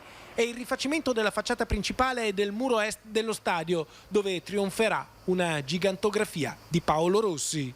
Noi completeremo l'operazione recuperando la zona delle ex biglietterie che si trovano adiacenti al nostro store ufficiale, e quindi penso che verrà un'area di oltre 1000 metri quadrati assolutamente coerente con l'obiettivo di ricordare Paolo, con queste aiuole, con questo 9, con questa statua, e anche molto utile, direi, perché è un'area che oggi non abbiamo, e quindi arricchiremo e abbelliremo l'entrata dello stadio e renderemo fruibile un'area pedonale di cui oggi si sente la necessità.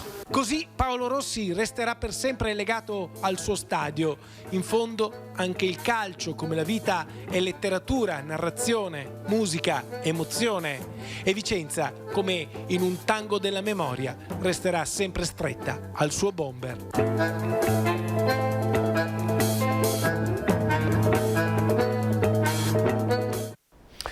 Davvero indimenticabile Pablito. Adesso vediamo le previsioni del tempo per le prossime ore, poi qualche istante di pubblicità, poi di nuovo in diretta.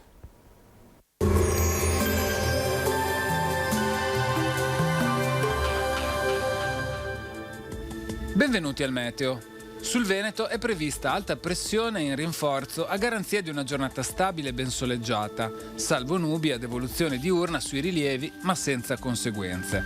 In serata non si esclude totalmente un possibile temporale sui rilievi altoatesini. Temperature in aumento, massime comprese tra 29 e 34 gradi, minime tra 17 e 22 gradi. Venti deboli di brezza, mare Adriatico quasi calmo. Sul Friuli Venezia Giulia è previsto bel tempo. Sarà una giornata all'insegna del sole, salvo qualche lieve annuvolamento. Temperature minime tra 18 e 24 gradi, massime tra i 32 e i 33 gradi. Anche su Trentino Alto Adige, giornata soleggiata, cielo sereno o poco nuvoloso. Temperature minime sui 18 gradi, massime attorno ai 31 gradi. Arrivederci al prossimo aggiornamento meteo.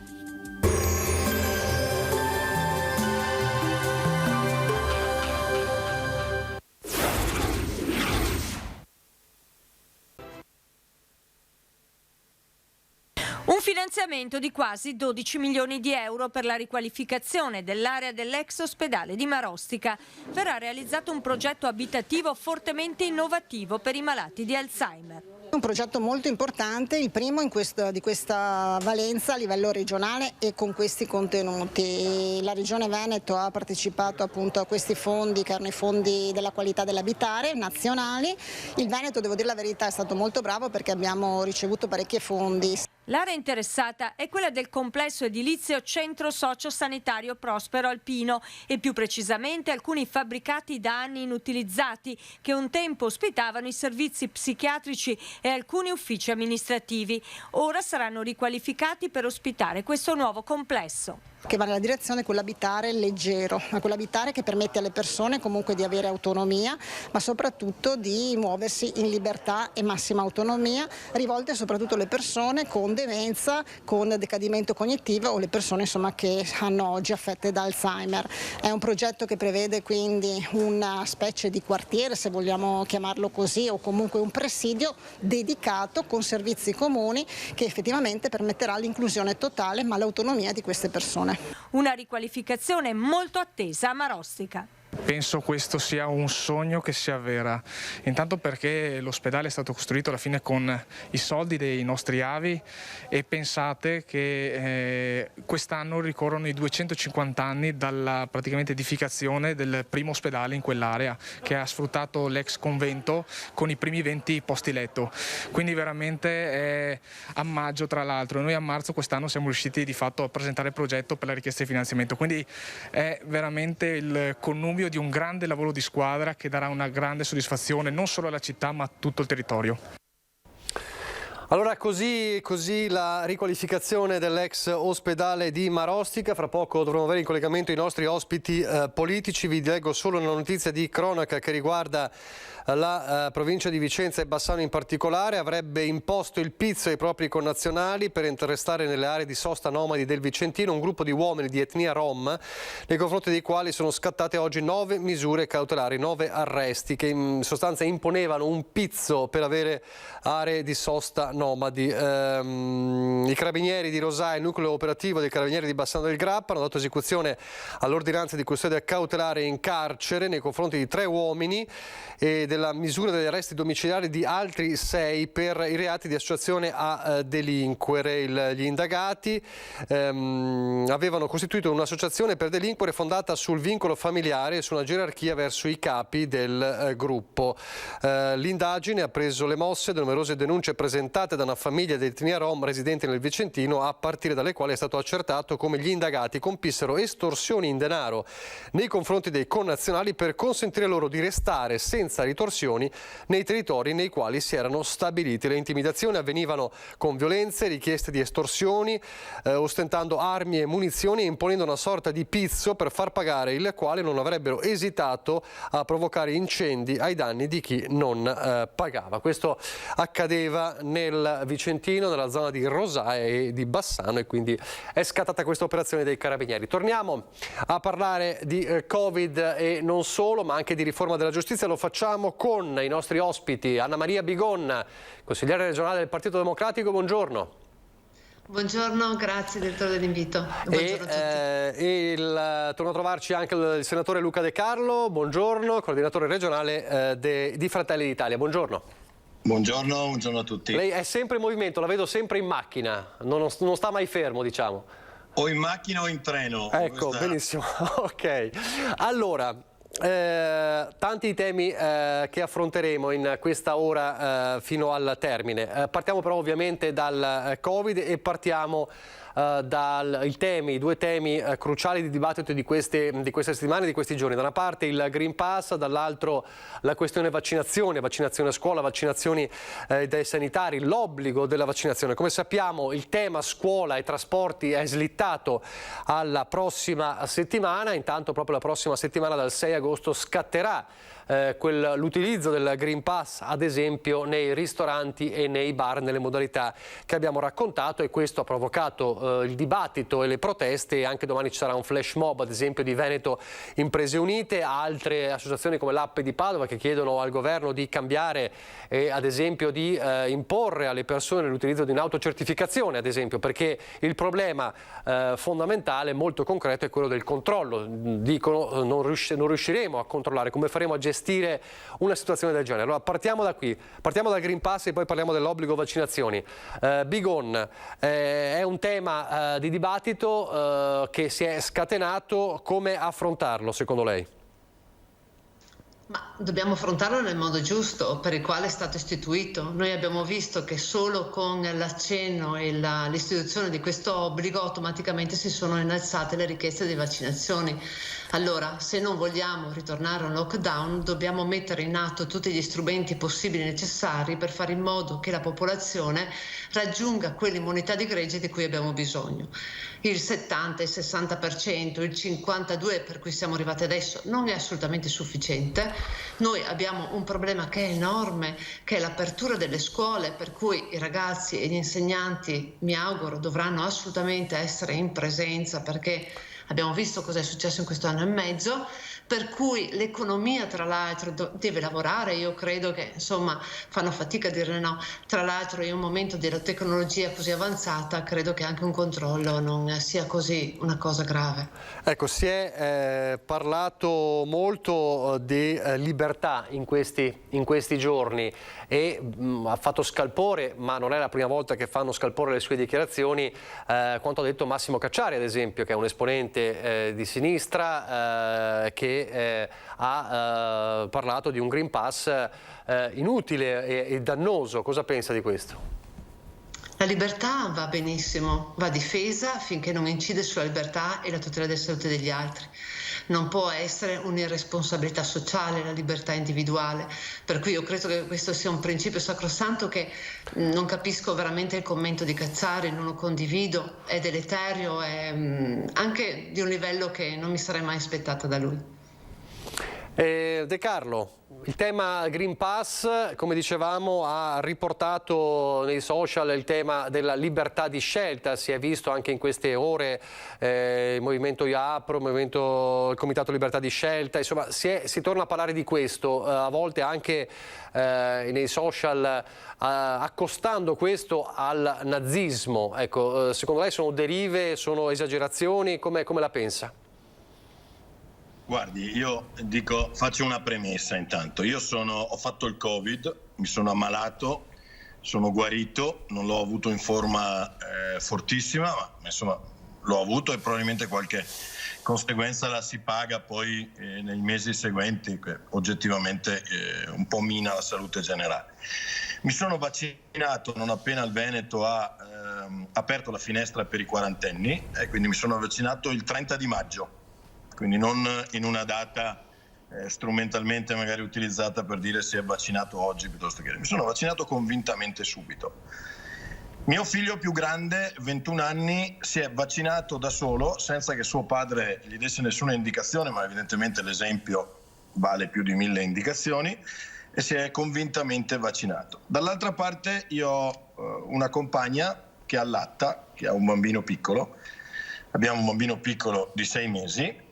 La mia compagna ha fatto il Covid e la comunità scientifica oggi è fortemente divisa tra quelli che le dicono e ci dicono che deve vaccinarsi e quelli che dicono che non serve che oggi si vaccini. Allora io dico, se persistono tutte queste tutti questi interrogativi anche all'interno della comunità scientifica, capisco anche perché tante persone, magari non strumentalmente, perché non tutti sono Novax. Io non sono Novax, mi sono vaccinato. La mia ragazza non è Novax, però non sa se deve vaccinarsi o meno.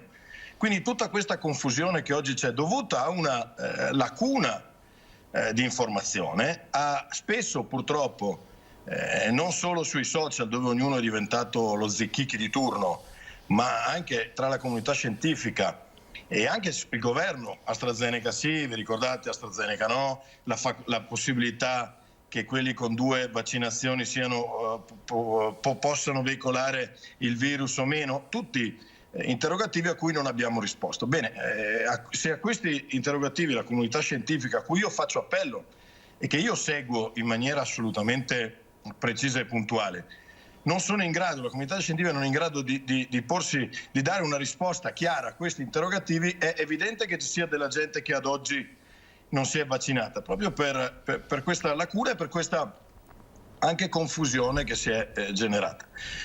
Quindi se il governo crede veramente in questa operazione, perché ad oggi non ha fatto l'obbligo, non ha messo l'obbligo vaccinale? E anche questo è un altro interrogativo che lascio a chi ci ascolta, ma anche a noi nel dibattito. E quindi è evidente che il Green Pass oggi rappresenta, come ha detto Draghi, uno stimolo, e come ha detto la Bigon giustamente prima, una maniera per incentivare oppure costringere qualcuno a vaccinarsi. Quindi io oggi dico, io sono vaccinato, io ho fatto il Covid, ho il Green Pass stampato e anche sul mio telefonino, per cui chiunque può controllarmelo. Però non posso andare al ristorante al chiuso con la mia ragazza, perché ancora oggi lei non sa se può vaccinarsi o meno. Capite che qualcuno qualche interrogativo in una nazione seria se lo potrà anche porre, oppure dobbiamo prendere tutto come oro colato? È da questo che serve l'opposizione, a fare degli interrogativi. Noi li poniamo se e quando la comunità scientifica sarà in grado di dirci che si possono vaccinare tutti, compresa la mia ragazza, e non ci saranno problemi per nessuno, compreso per le ragazze che vogliono avere dei figli a cui magari è stato detto che è meglio non vaccinarsi. Tutta questa confusione generata sarà chiarita, è evidente che la stragrande maggioranza delle persone si vaccinerà e rimarranno Novax quegli stessi Novax che erano Novax anche prima. Ricordo a tutti che esiste all'interno anche di una componente politica forte una componente di Novax, che erano gli stessi che sono stati eletti anche in questa tornata e che ci hanno fatto, che sono al governo costantemente dal 2018. Credo che porsi delle domande e chiedere delle risposte non sia essere Novax, ma sia cercare di approfondire i temi, e questo l'opposizione deve fare. Io faccio opposizione e questo chiedo. Senta, d'altra parte però ci sono i gestori che dicono, al di là del merito o meno, al di là delle questioni dei massimi sistemi, della questione della libertà, c'è proprio una questione concreta. Noi non sappiamo come fare, cosa dire a queste persone, però dall'altra parte, come diceva Bigon, forse c'è la necessità di dover garantire un controllo su questo, evitare appunto ancora una volta di tornare a un aumento dei contagi. La Fondazione Gimbe a livello nazionale oggi parla già di una quarta ondata, un aumento dei contagi che c'è, l'ospedalizzazione ancora non è critica ma potrebbe diventarlo. In Veneto la situazione è migliore rispetto ad altre regioni, ma registra comunque una crescita di contagi e di ricoveri. È ancora una volta il dibattito torna sempre lì, la prudenza massima oppure no? Beh, quello che si credono i locali e i gestori di locali è perché sempre noi. Cioè, perché siamo noi costantemente sempre a pagare? Perché il governo usa strumentalmente i bar e i ristoranti per spingere la gente a vaccinarsi? Perché dicono, se c'è l'obbligo, se è così assodato secondo il governo che vanno fatti i vaccini, non impone l'obbligo vaccinale? Perché non lo fa? Perché dobbiamo essere noi, che tra l'altro, dicono i gestori, sono la categoria che ha pagato fortemente. Ricordo che tanti di loro i ristori non li hanno ancora visti. Come non li hanno visti, anche se io ho presentato un emendamento approvato, tutti i maestri di sci, piuttosto che le categorie produttive che hanno pagato in montagna lo scotto della chiusura invernale. Queste domande se le fanno e se le chiedono. Dopodiché è evidente che qualcuno storga il naso, e soprattutto perché devono essere loro a controllare. Che strumenti hanno loro giuridici, legali, per controllare uno che abbia il Green Pass o no? Per quello io non sono totalmente contrario all'autocertificazione, ammesso che poi qualcuno deve controllarmi se la mia autocertificazione è mendace e se la legge contempla che la mia autocertificazione è mendace su un tema come il Green Pass sia poi perseguibile penalmente, perché io non sono nemmeno convinto di questo. Se il governo crede così fortemente a queste operazioni, le porti in Parlamento, si faccia dare l'ampia maggioranza che ha e poi le riversi sul territorio, altrimenti tutti la percepiscono, non solo i gestori, come un'imposizione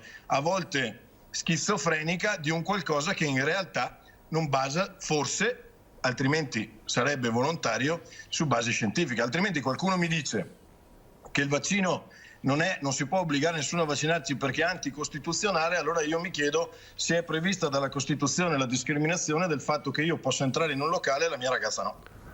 Bigon.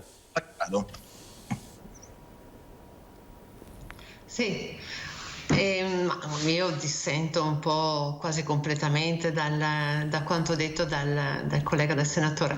Allora, il discorso è molto semplice, la dobbiamo vedere da un altro punto di vista, ossia il Green Pass viene fatto per tutelare anche l'economia, non solo la salute e la sanità, cosa che per me è principale, ma sappiamo quanto l'economia, quanto i ristoratori, quanto i bar ci hanno rimesso proprio in questo periodo.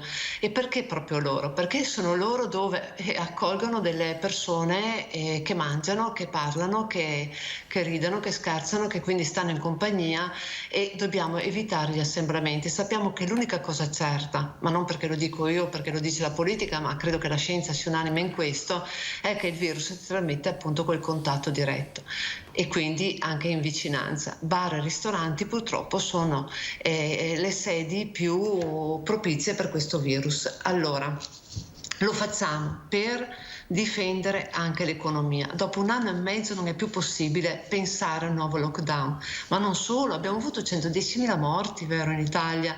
Ma stiamo scherzando? Di cosa stiamo parlando? Allora, è vero che si potrebbe valutare l'obbligo, ma perdonatemi, abbiamo 18.000 sanitari nel Veneto non vaccinati e lì c'è l'obbligo da maggio, c'è un decreto. E quindi di cosa stiamo parlando? Adesso dobbiamo controllare questi medici, devono partire le lettere, dobbiamo fare tutto quella che è la procedura per verificare se questi effettivamente si vaccinano o meno.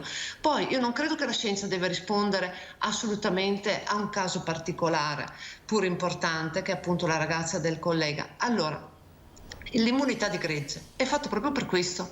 Nel momento in cui noi raggiungiamo l'85-90%, abbiamo quel 10% che per determinate motivazioni, quali sono allergie, problematiche di salute, impossibilità a tollerare un vaccino o per altri motivi, sono comunque protette da quell'immunità di gregge. In quel caso lì, ovvio ed evidente che può anche non farsi il vaccino, ma è comunque protetta. Perché? Perché c'è quell'immunità che la scienza da sempre dice che l'85-90% protegge tutti. Ed è questo che noi dobbiamo raggiungere, assolutamente questo.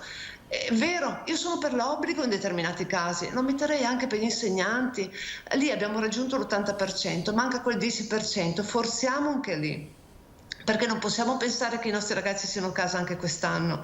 Io credo che se avremo una quarta ondata sarà deleterio. Non abbiamo psicologi, non abbiamo psichiatri, non abbiamo servizi territoriali, abbiamo un aumento incredibile di eccessi e dei servizi psicologici e non c'è possibilità di riscontro. Quindi insomma, al di là di questo, vero, non è che noi dobbiamo dire vabbè, stiamo tutti a casa, aumentiamo i medici perché tanto abbiamo un servizio da dare, no? Cerchiamo di far star bene le persone. Se star bene le persone, soprattutto i nostri ragazzi, vuol dire stare a scuola in presenza, iniziare quelle relazioni che hanno interrotto 1 anno e mezzo fa, io credo che è doveroso che tutti dobbiamo farci carico di questa responsabilità sociale, perché dobbiamo imporlo. Sono d'accordo, non dovremmo nemmeno pensarci a imporlo, ma anche i medici, i sanitari, che tra l'altro tutti gli ordini degli infermieri, dei medici, dei medici in continuità assistenziale continuativa, tutti hanno fatto l'altro giorno un comunicato dicendo i medici e i sanitari si devono assolutamente vaccinare, altrimenti devono essere sospesi dal servizio.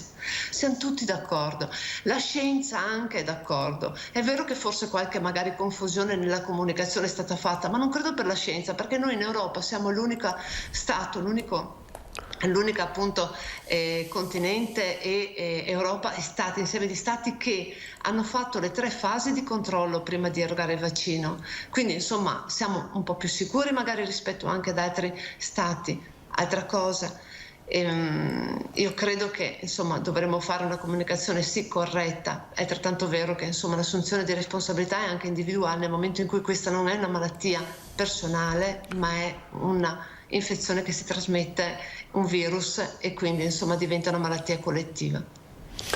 Ci parlava prima degli insegnanti, quindi lei dice insomma per gli insegnanti dovrebbe esserci l'obbligo, lei dice così? Ma io credo che dovremmo accelerare per vaccinare tutti i ragazzi per settembre, quantomeno dalla priorità, indipendentemente dall'età, e gli insegnanti. Se non raggiungiamo l'immunità di gregge bisogna assolutamente intervenire. Mi dai là per introdurre questo argomento. Allora, sulla questione degli insegnanti, la decisione verrà presa la prossima settimana. Gli insegnanti, il mondo della scuola però dice, il mondo del personale scolastico degli insegnanti dice sì, i dati sono abbastanza alti, ma anche se non sono ancora completi, diciamo, per arrivare all'immunità di gregge, ma gli insegnanti dicono certo, noi ci possiamo vaccinare tutti, ma se poi non si vaccinano i ragazzi la situazione cambia ben poco. Poi per non parlare poi della questione del trasporto scolastico. Ecco, il nodo adesso si sta spostando proprio sui ragazzi. Allora chiedo a De Carlo, sui ragazzi cosa ne pensa, sui giovani 12-19 anni?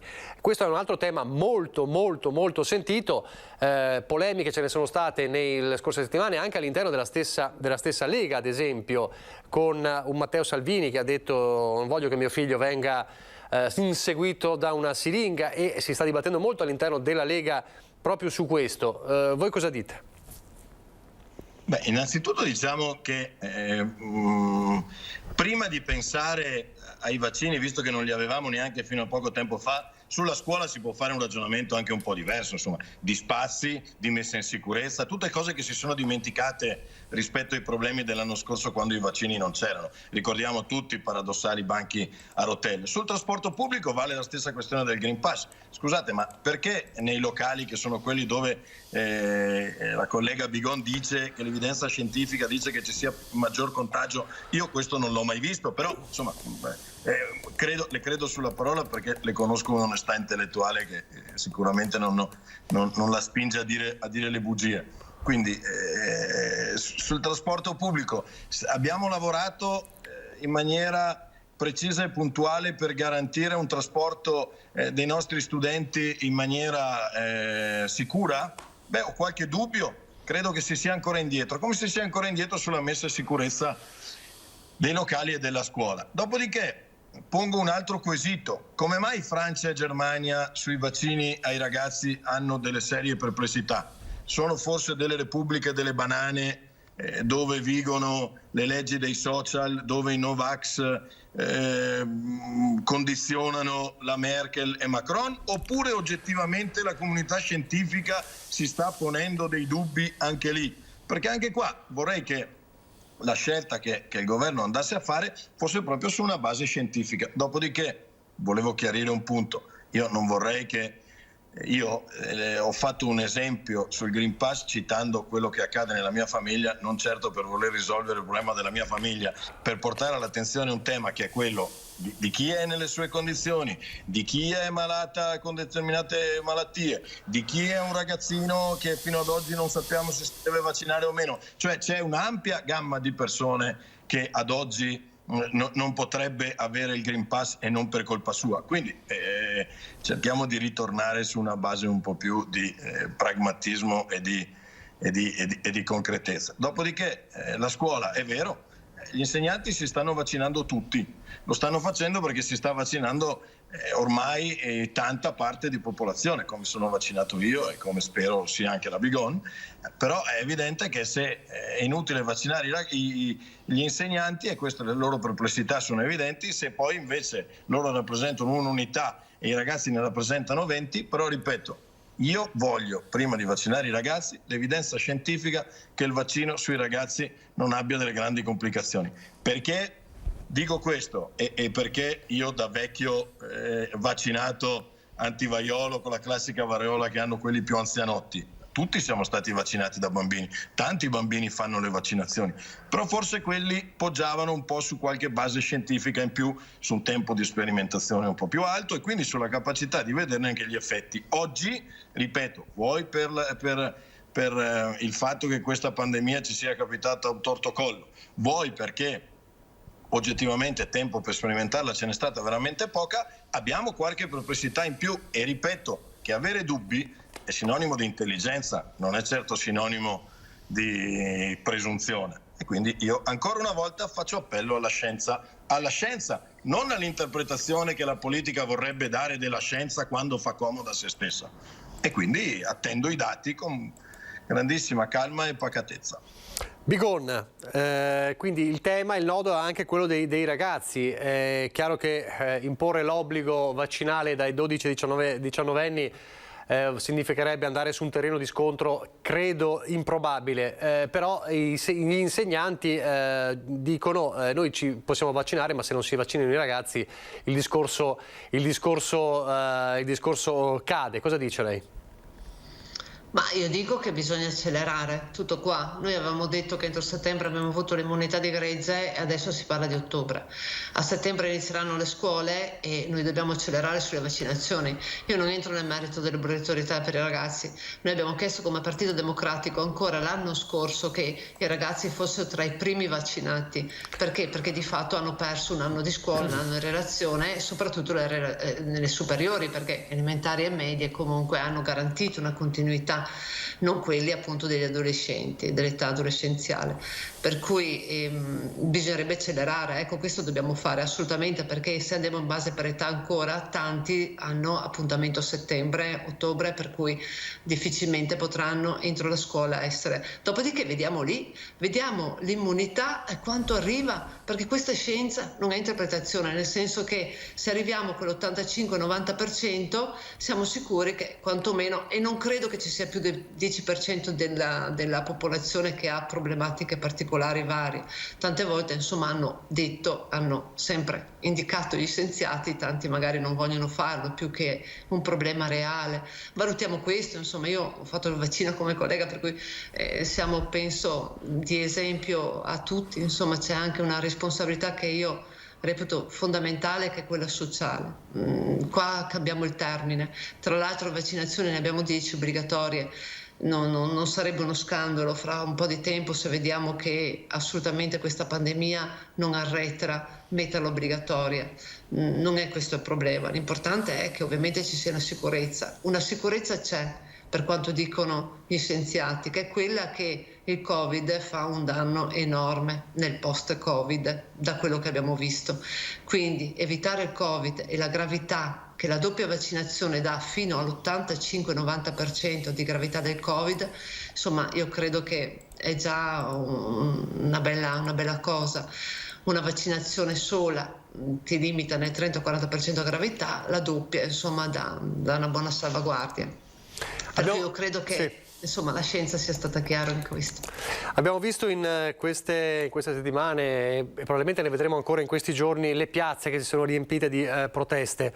Come giudica Bigon queste proteste? Perché si è comunque sempre detto, no, l'importante è garantire sempre la possibilità di esprimere le proprie idee, però d'altra parte abbiamo visto assembramenti, abbiamo visto assenza di mascherine. È sempre difficile come dire, commentare quella che è come dire, l'espressione democratica, però in tempi di pandemia ancora presente, siamo di fatto nella quarta ondata. Come giudicare quelle piazze? Per molti sono piazze pilotate politicamente, lei cosa dice? Ma guardi, sicuramente sono anche pilotate. Io vedo che la politica a volte, insomma, ne faccio parte da anni, per cui non credo di non essere in grado di valutare che spesso è strumentale, è popolare, quindi si fa esclusivamente per politica.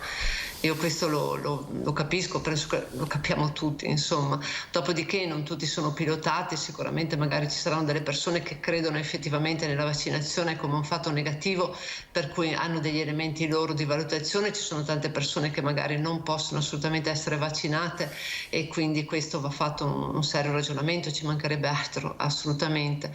Non le condivido. Io credo che ci sia lo scontro tra quello che è libertà, che non è libertà, e quello che invece non vuole dare la libertà di pensiero. Questa non è questione di libertà, assolutamente, è questione di salute, è questione di economia.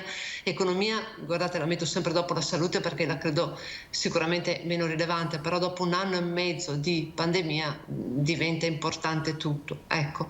E siccome che siamo tutti consapevoli di quello che è successo, e se non lo siamo vuol dire che ci sono dei grossi problemi non solo di comunicazione ma anche di percepimento di quella che è la realtà, io credo che ci dobbiamo rendere conto che adesso va fatto un passo di responsabilità. La variante Delta è comunque più contagiosa, è più grave, attacca molto di più rispetto a quelli che erano prima, e se noi aspettiamo ancora ci saranno altre varianti.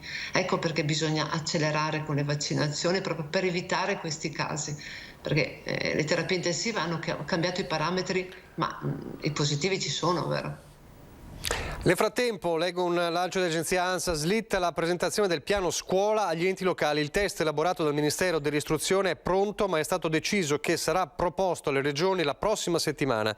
Come dicevamo, con ogni probabilità infatti i governatori convocati oggi torneranno a riunirsi proprio per analizzare a fondo i vari step in vista del rientro a scuola, tema ovviamente più delicato. De Carlo, quelle piazze come giudicarle?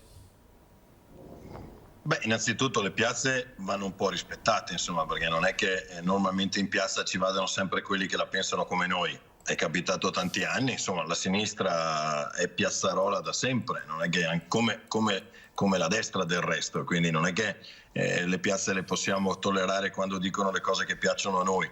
E invece magari giudicarle quando dicono una cosa contraria. Certo, la piazza è sempre sinonimo di un malessere che c'è, può coinvolgere 10, 100, 1000 persone o 1 milione, però qualcuno manifesta il proprio disagio attraverso lo strumento che probabilmente ha a disposizione. Non tutti riescono a farsi rappresentare in Parlamento da qualcuno che magari ha un'idea uguale alla loro, oppure tanti vogliono supportare qualcuno che magari è presente in Parlamento e lo fa attraverso la piazza. I cittadini, quando cercano comunque, sbagliando o avendo ragione, di partecipare alla vita pubblica, vanno sempre comunque rispettati. Ripeto, io cerco da sindaco e da parlamentare di essere utile e nel dibattito nei luoghi in cui sono deputato a lavorare, e gli altri decidono autonomamente gli altre assise nelle quali farsi ascoltare, però insomma vanno rispettati anche quando, ripeto, magari non dicono le cose che piacciono a noi.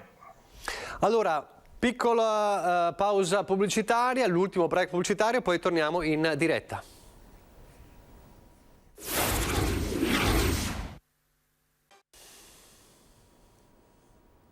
Rieccoci in diretta con i nostri ospiti, Anna Maria Begon, Partito Democratico, e il senatore Luca De Carlo di Fratelli d'Italia. Dicevamo, torniamo a parlare della scuola. Il piano, sulla scuola verrà presentato nella prossima settimana, però ecco, leggiamo dal Corriere della Sera, dal sito del Corriere della Sera, allo studio, tra le varie ipotesi c'è anche il modello francese, cioè se c'è un caso di contagio in DAD solo chi non è stato vaccinato, quarantena in DAD solo per i non vaccinati. È un'ipotesi percorribile, ammette il capo dei presidi Antonello Giannelli, sottolineando che però prima devono cambiare il protocollo sanitario sulla gestione delle quarantene elaborato dall'IS, che risale allo scorso anno. Insomma, ci sono varie ipotesi allo studio. Se non si dovesse arrivare dunque a una alta percentuale, come credo possa essere, di vaccinati, di ragazzi vaccinati, di studenti vaccinati, una soluzione potrebbe essere quella, una delle soluzioni, si tratta di ipotesi ovviamente, e cioè un caso di contagio in DAD solo chi non è vaccinato. Potrebbe aprirsi però un fronte di proteste sulle discriminazioni, secondo lei, De Carlo? Cioè creerebbe un ulteriore fronte di polemica questo? Vorrei vedere. Cioè, non ho capito se chi non è vaccinato non potrà. Perché non facciamo in modo che gli spazi siano talmente adeguati per le classi? E questo si sarebbe dovuto fare già da un anno, ma vedo che questo è passato in secondo piano perché qualcuno pensa che il vaccino, importantissimo, tant'è che me lo sono fatto, sia la panacea di tutti i mali. In realtà è una parte grossa, importante, sicuramente fondamentale, ma non è tutto. Tant'è che ad oggi ci troviamo che il piano non è ancora fatto e rimandato la prossima settimana, che ricordo essere agosto. Agosto, le scuole incominciano a settembre. Mentre quello sui trasporti, adios. Quindi ci si è concentrati su trasporto e scuole? Zero. Questo è un dato di fatto oggettivo, tanto quanto la scientificità della bontà del vaccino. Bigon, secondo lei potrebbe essere percorribile questa ipotesi della DAD per chi non è vaccinato? Non la vedo una buona soluzione, nel senso che effettivamente, insomma, da una parte dobbiamo tutelare quelli che non si sono vaccinati e che magari hanno delle problematiche e pertanto se prendono il Covid magari rischiano più di ogni altra persona o ragazzo, per cui assolutamente vanno tutelati, ci mancherebbe altro, cosa che sarebbe se si fosse raggiunta appunto l'immunità di gregge, ma siccome che si presume che questa non venga raggiunta se non magari nei prossimi mesi, ma non sicuramente a settembre, almeno per i dati attuali, bisogna tutelarli. Lasciarli a casa credo veramente che non sia il caso. Ecco, io non condividerei, condivido quello che ha detto De Carlo, nel senso che bisognerebbe trovare spazi in modo tale che ci sia la sicurezza per tutti. Ecco, non credo che sia una buona soluzione. Invece mettiamoci anche in atto e in moto, soprattutto per quanto riguarda il trasporto. Abbiamo visto cosa è successo l'anno scorso, poi c'è stata quella diatriba tra Regione e Stato, perché ovviamente la Regione ha la competenza per quanto riguarda i trasporti, però abbiamo visto quel ritardo. Loro dicono che è una questione economica, lo Stato ha detto che i soldi sono stati dati, ha dato 300 milioni di euro per quanto riguarda il trasporto, bisogna anche saperli spendere e soprattutto mettere in sicurezza i ragazzi. Questa è sicuramente competenza della Regione, si mettano d'accordo ovviamente sul protocollo, Conferenza Stato-Regione, sui soldi necessari, e per le scuole cominciamo nei lavori, insomma facciamo in modo che siano tutti in presenza, ci mancherebbe altro. Allora, lasciamo per il Covid e concentriamoci invece su un altro tema importante che è quello della riforma della giustizia. Allora, in Consiglio dei Ministri è arrivato un emendamento, insomma si sta discutendo oggi in Consiglio dei Ministri anche di questo, oltre che di Election Day, ma ne parleremo dopo. E, come finirà secondo lei, Bigon, la questione della riforma della giustizia? C'è chi ha, soprattutto il Movimento 5 Stelle, molto critico su questa riforma.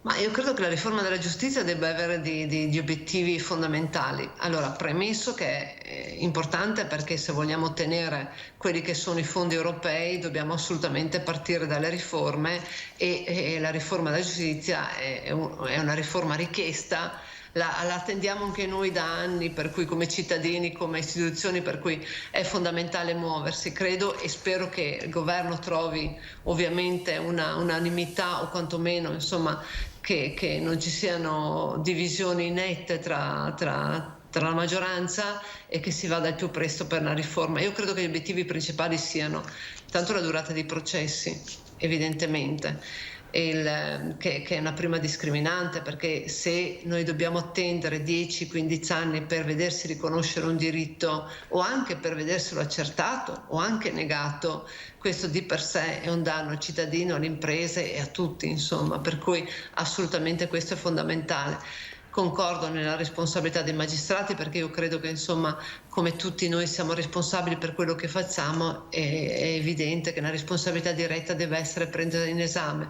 Per quanto riguarda la prescrizione facciamo in modo sicuramente che ci sia una velocità nei processi e quindi magari anche tarare la prescrizione, questo può indurre a tanto. Teniamo anche presente che ci manca il personale, vero? Per cui dobbiamo investire tantissimo nel numero dei magistrati, soprattutto nel Veneto. Il Veneto ha avuto una crescita economica negli ultimi 20 anni molto elevata, ma anche di cause e il personale non è adeguato. De Carlo.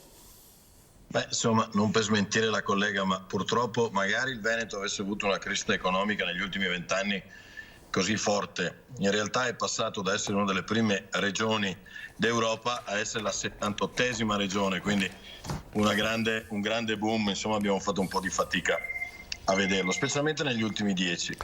Detto questo, credo che la riforma della giustizia sia un'altra di quelle riforme, tra l'altro doverosa, perché dice giustamente la Vigon che è una riforma prevista dal PNR, quindi una di quelle riforme a cui sono legate anche l'erogazione dei tanti prestiti e dei pochi contributi che l'Europa ha deciso di stanziare in un momento di crisi come questo all'Italia.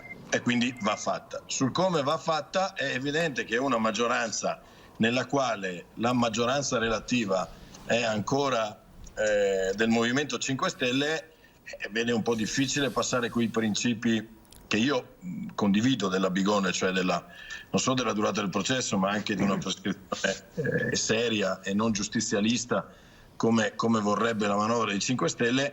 È evidente che su questo e anche la difficoltà che ha uno come Draghi, abbastanza decisionista, di chiudere la quadra, rappresenta un po' la difficoltà nella quale si barcamena questo governo. Ricordo a tutti, ma prima di tutti a me stesso, che questo doveva essere il governo che salvava la nazione, cioè un governo di scopo per riuscire a traghettare quei fondi, dopodiché si erano dati qualcuno addirittura un termine temporale. Oggi mi sembra che quel governo si occupi un po' di tutto, anche di temi fondanti come quello della giustizia, che magari meglio sarebbe lasciare ad un governo, se non fosse per le risorse legate al PNR, ma si può fare tranquillamente con la prossima legislatura, non c'è scritto da nessuna parte, anche perché quando le maggioranze sono così raffazzonate e che comprendono quasi tutto l'arco costituzionale, difficilmente si fanno riforme che nascono come le si vogliono fare. Insomma, sono sempre,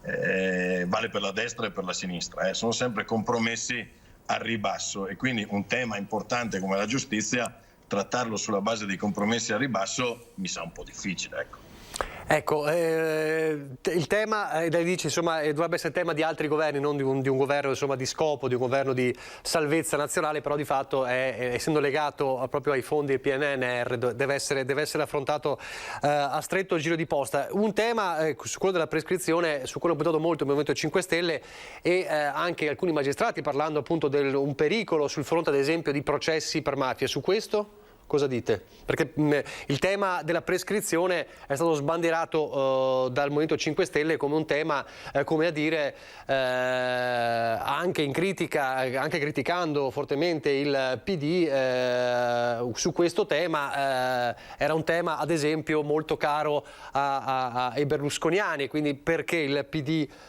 si accoda a questa situazione? Ma restiamo su Fratelli d'Italia. Il tema della prescrizione potrebbe... Dica. Non posso rispondere per il PD. No, certo, infatti poi lo sentiremo la Bigon su questo, però il tema della prescrizione... Come? Certo.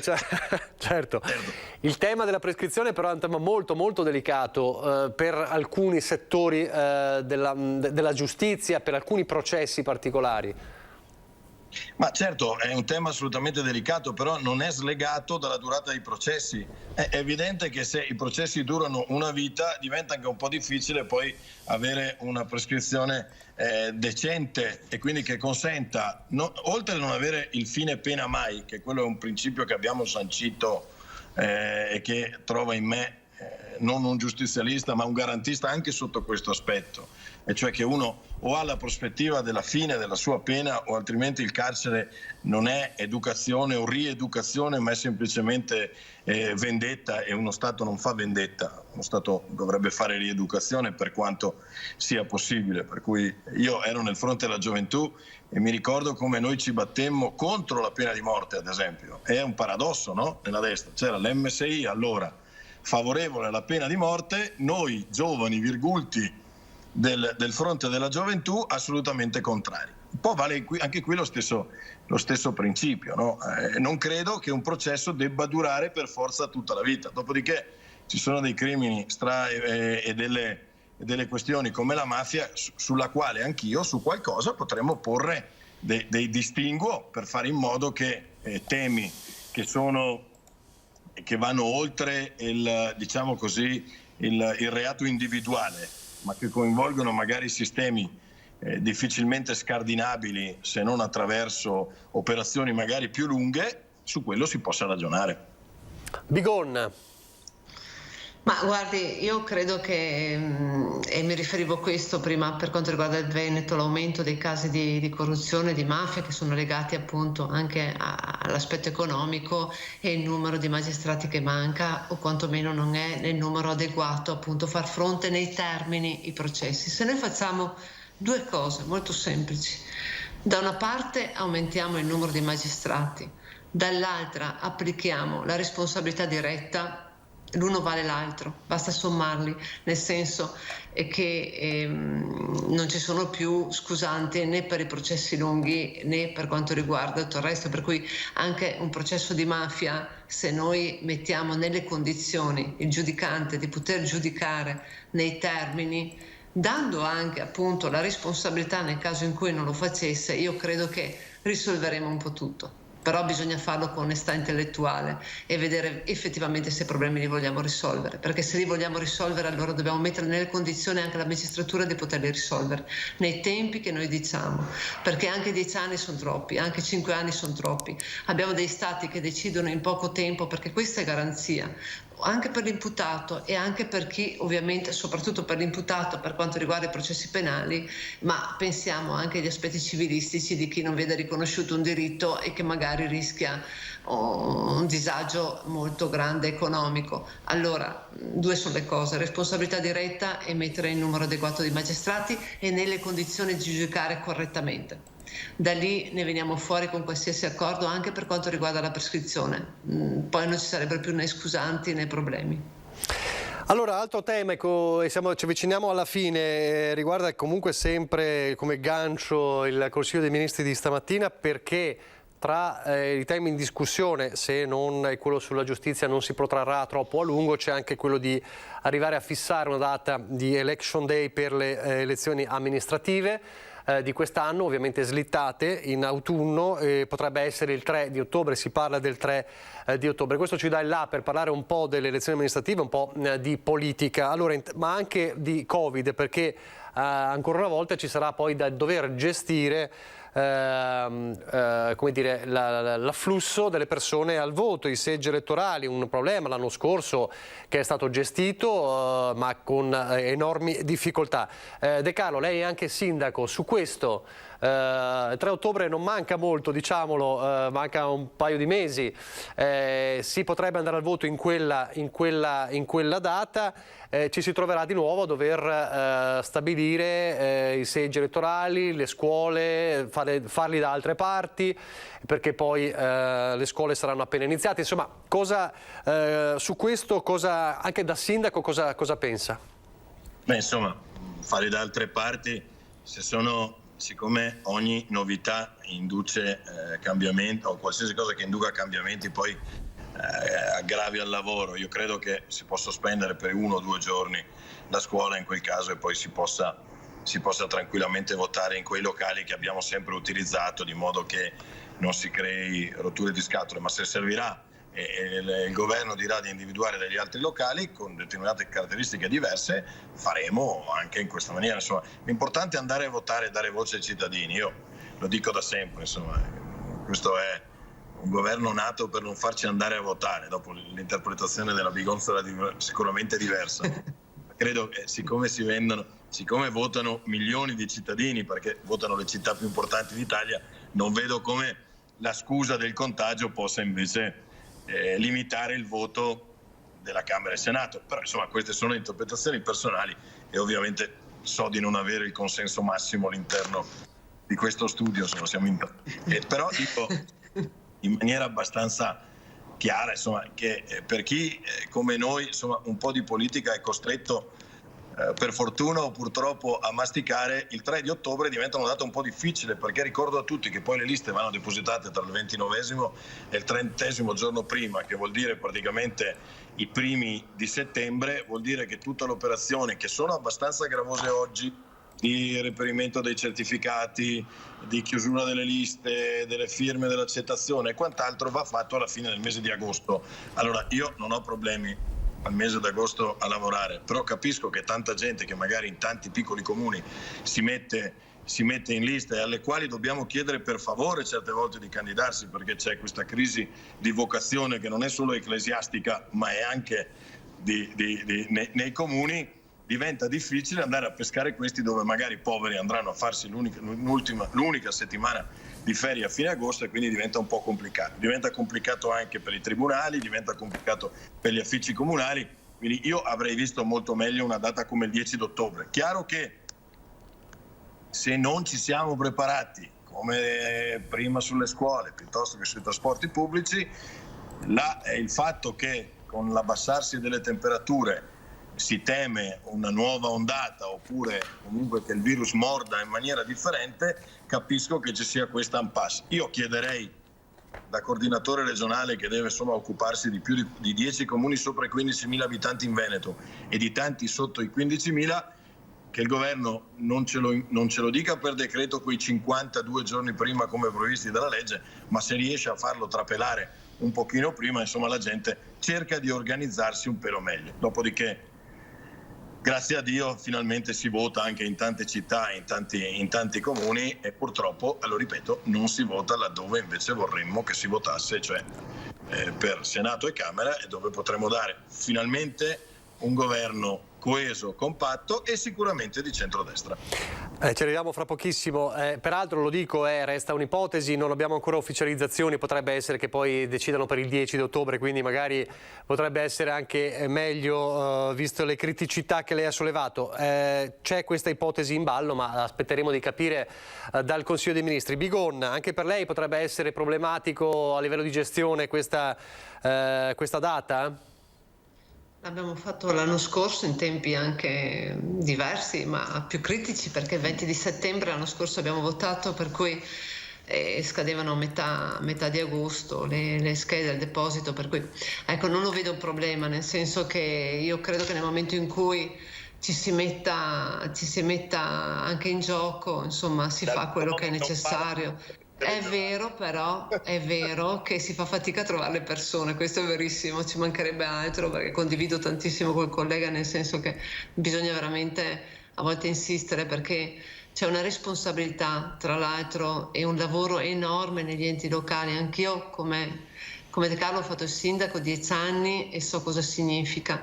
Per cui la difficoltà anche di trovare le persone che danno se stessi, perché bisogna mettere se stessi in gioco per il paese, a volte è difficile, perché si hanno anche altre attività, si hanno altri lavori, per cui diventa veramente complicato. È più difficile fare il sindaco o il consigliere regionale oppure il parlamentare? Chiedo intanto a lei, Bigon, e poi chiedo a De Carlo.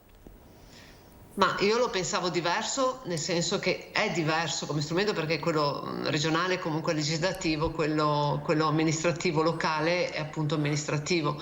Sono due aspetti giuridici completamente diversi.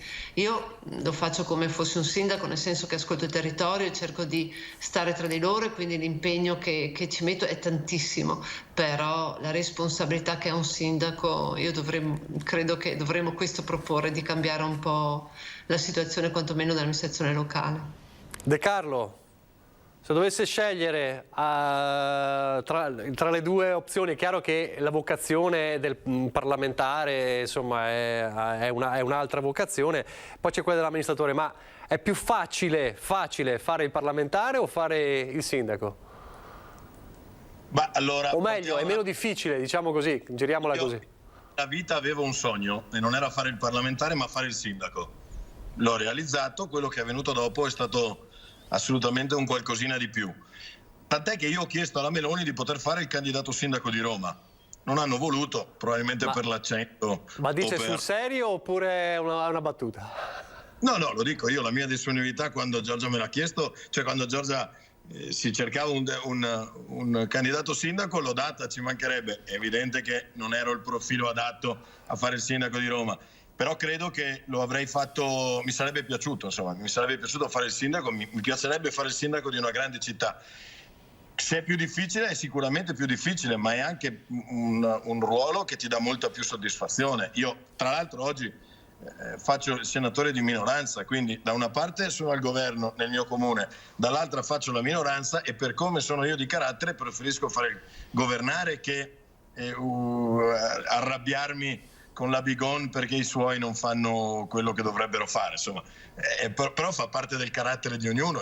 A me piace lavorare, insomma, e quindi credo che ne converrà anche la Bigon che fare il sindaco è molto più affascinante, con tutti i problemi che hanno i sindaci, certo. Cioè qualsiasi cosa accade sul territorio è sempre colpa del sindaco, sia al bar ma anche in tribunale, nel senso che qualsiasi cosa che accada tutti se la prendono con noi. Ha un compenso, tra l'altro, che è stato aumentato l'anno scorso, un anno e mezzo, no, l'anno scorso è stato aumentato, grazie a Dio, dopo anni di vulgata grillina che accomunava le spese dei funzionari o dei parlamentari a quelle dei sindaci, con l'effetto non solo, oltre a quello naturalmente della sicurezza, di aver sortito l'effetto che nessuno oggi vuole più candidarsi, perché sembra che chi fa il consigliere comunale sia un ladro a prescindere, e quindi anche lì andrebbero rivisti i compensi, ma non perché si debba vivere di politica, ma perché chi si dedica a fare la politica poi lo possono fare tutti, anche quelli che magari non hanno uno stipendio fisso statale o qualcos'altro, ma anche chi magari intraprende la libera professione sa che può contare anche su un'altra entrata. Detto questo, ripeto, la dignità del lavoro non passa attraverso il compenso, ma sicuramente è vero che chi prende poco più di 800 euro con le responsabilità che ha è oggi una sorta di eroe, io lo dico sempre. Allora, l'ultima domanda, siccome mi ha incuriosito, mi perdonerà Bigon, mi ha incuriosito, le prime cose che avrebbe fatto da sindaco di Roma, quali sarebbero state? Avrei fatto almeno 4 impianti per i rifiuti nell'Interland di Roma, ma nella città di Roma e non nella provincia, perché così non mi sarei attirato le ire della provincia di Roma, che giustamente paga territorialmente i rifiuti di Roma, per gestire quello che è un problema atavico, e cioè della gestione dei rifiuti. Chi produce i rifiuti deve sapere che all'interno del suo comune o all'interno della sua provincia deve essere in grado di smaltirli. Quindi non magari un grosso impianto con impatto forte, però sicuramente un impianto moderno come quelli che esistono in Nord Europa, che possa diciamo così, eliminare senza mandare in discarica quella percentuale bassa di rifiuti che dopo una discreta raccolta differenziata saremmo portati a dover... Quindi rifiuti prima cosa, e poi che altra cosa avrebbe fatto?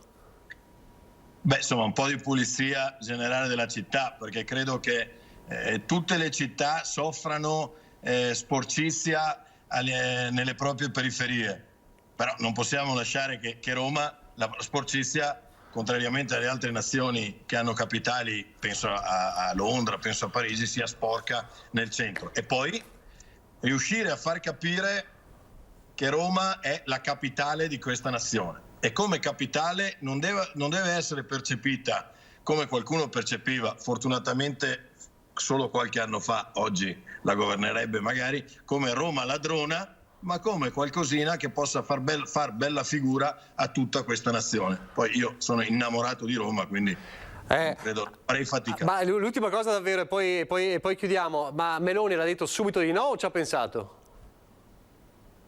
Meloni, quando venne a Calalzo, che qualcuno le chiese durante un incontro il 30 dicembre del 2019, uno le gridò: devi fare il sindaco di Roma, lei rispose no, vi mando De Carlo e lo faccio fare a lui. Ecco.